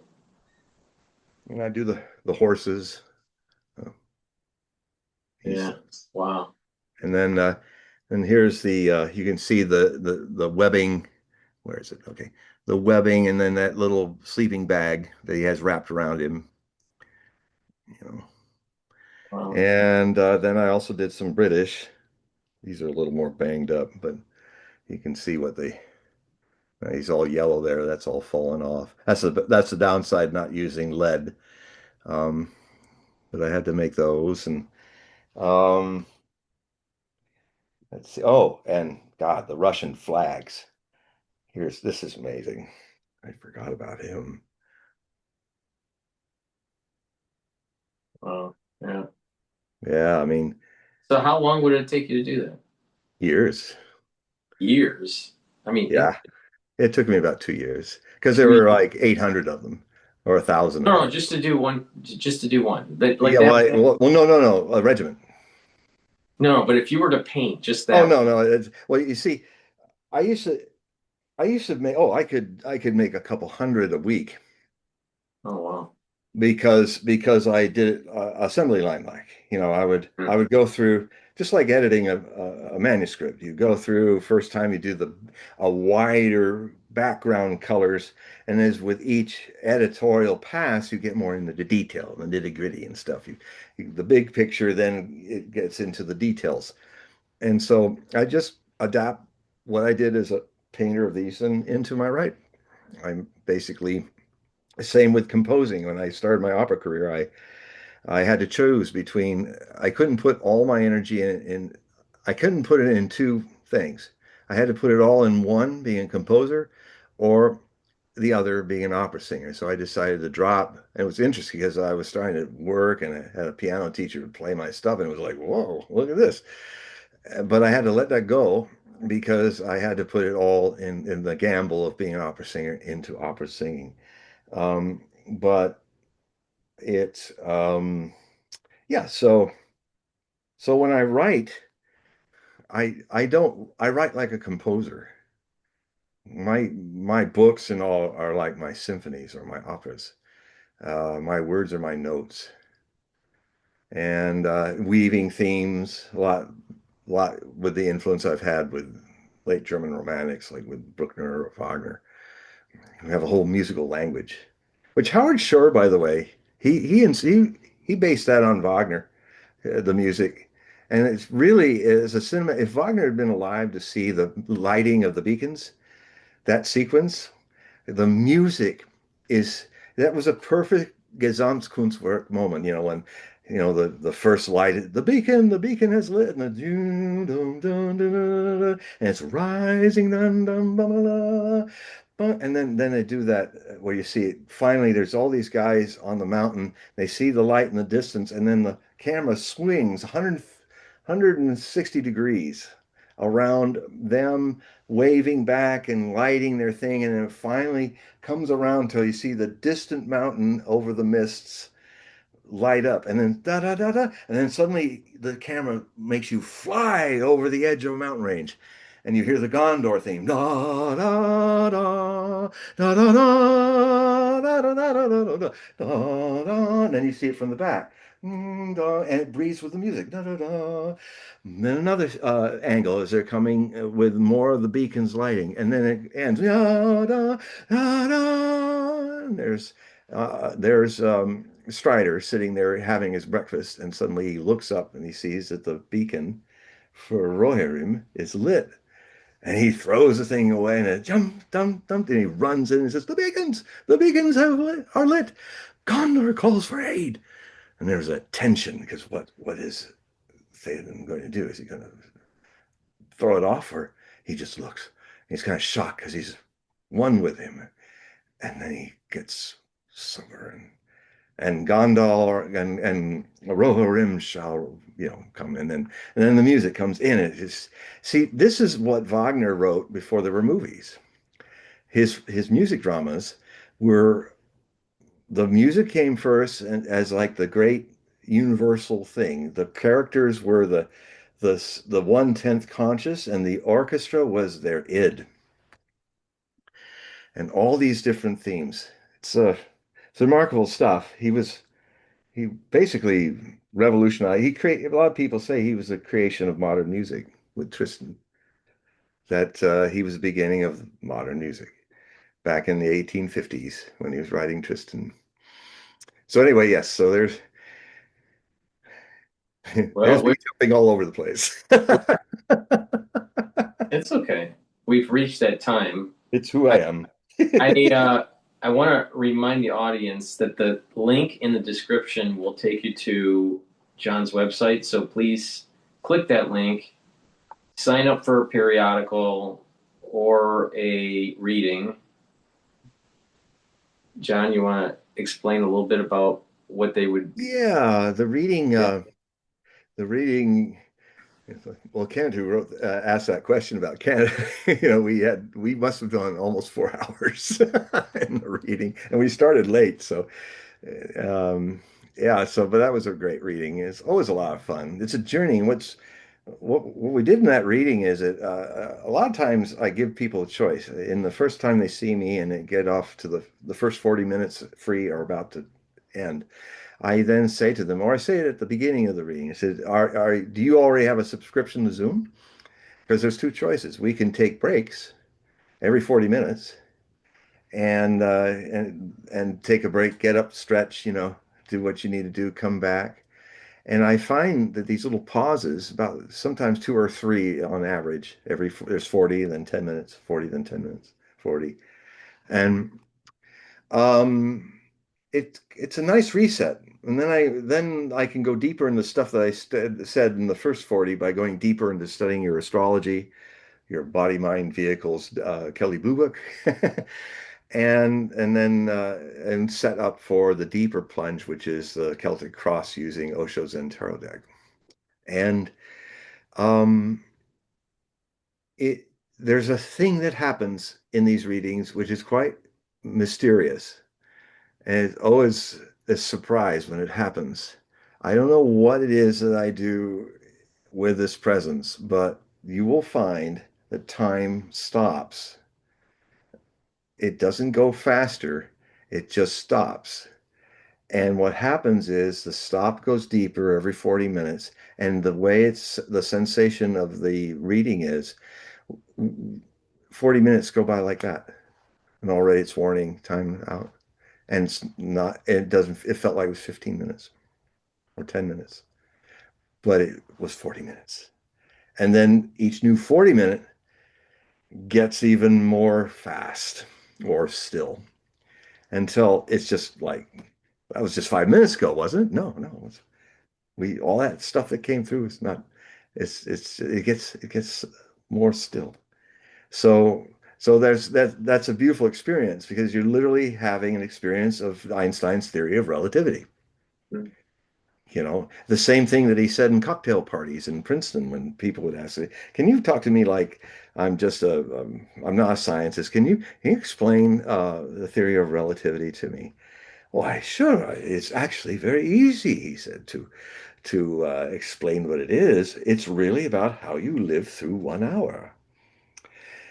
If you're with your wife, 1 hour is an eternity. But if you are with your mistress, it's too short. And he had mistress, so he was speaking from authority.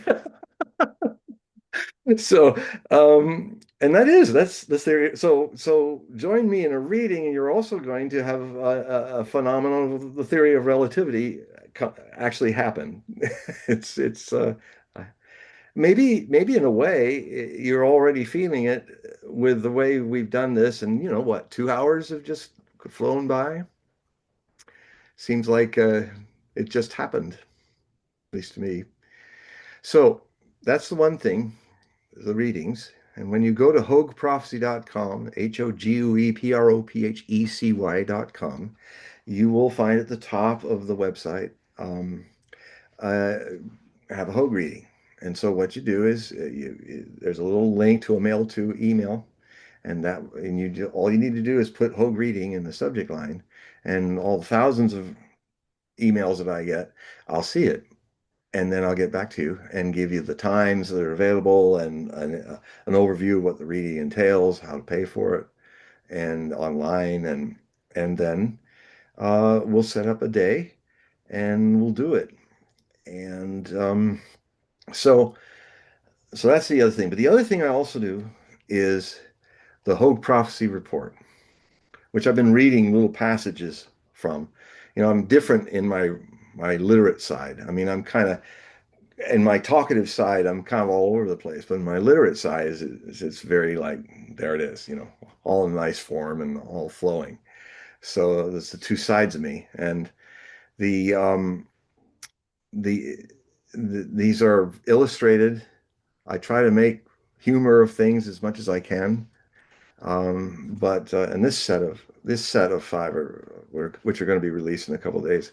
It's really amazing five articles. They're jam-packed with stuff. I wasn't even planning to write the Hogue Prophecy Report until the end of February, but on midnight on New Year's Eve, I said, "Oh my God, it wants it to be now." So I had to put everything aside, and I literally wrote almost 6,000 words in the first day because I thought I was going to be able to. I had to get it out fast, this one article, because of things that were about to hit, and I wanted to get it out. But then when they hit, and then I changed the whole gestalt of what I was doing to a more cadence, more articles, doing that would be able to kind of assess what already happened in this busy week and now where it's going.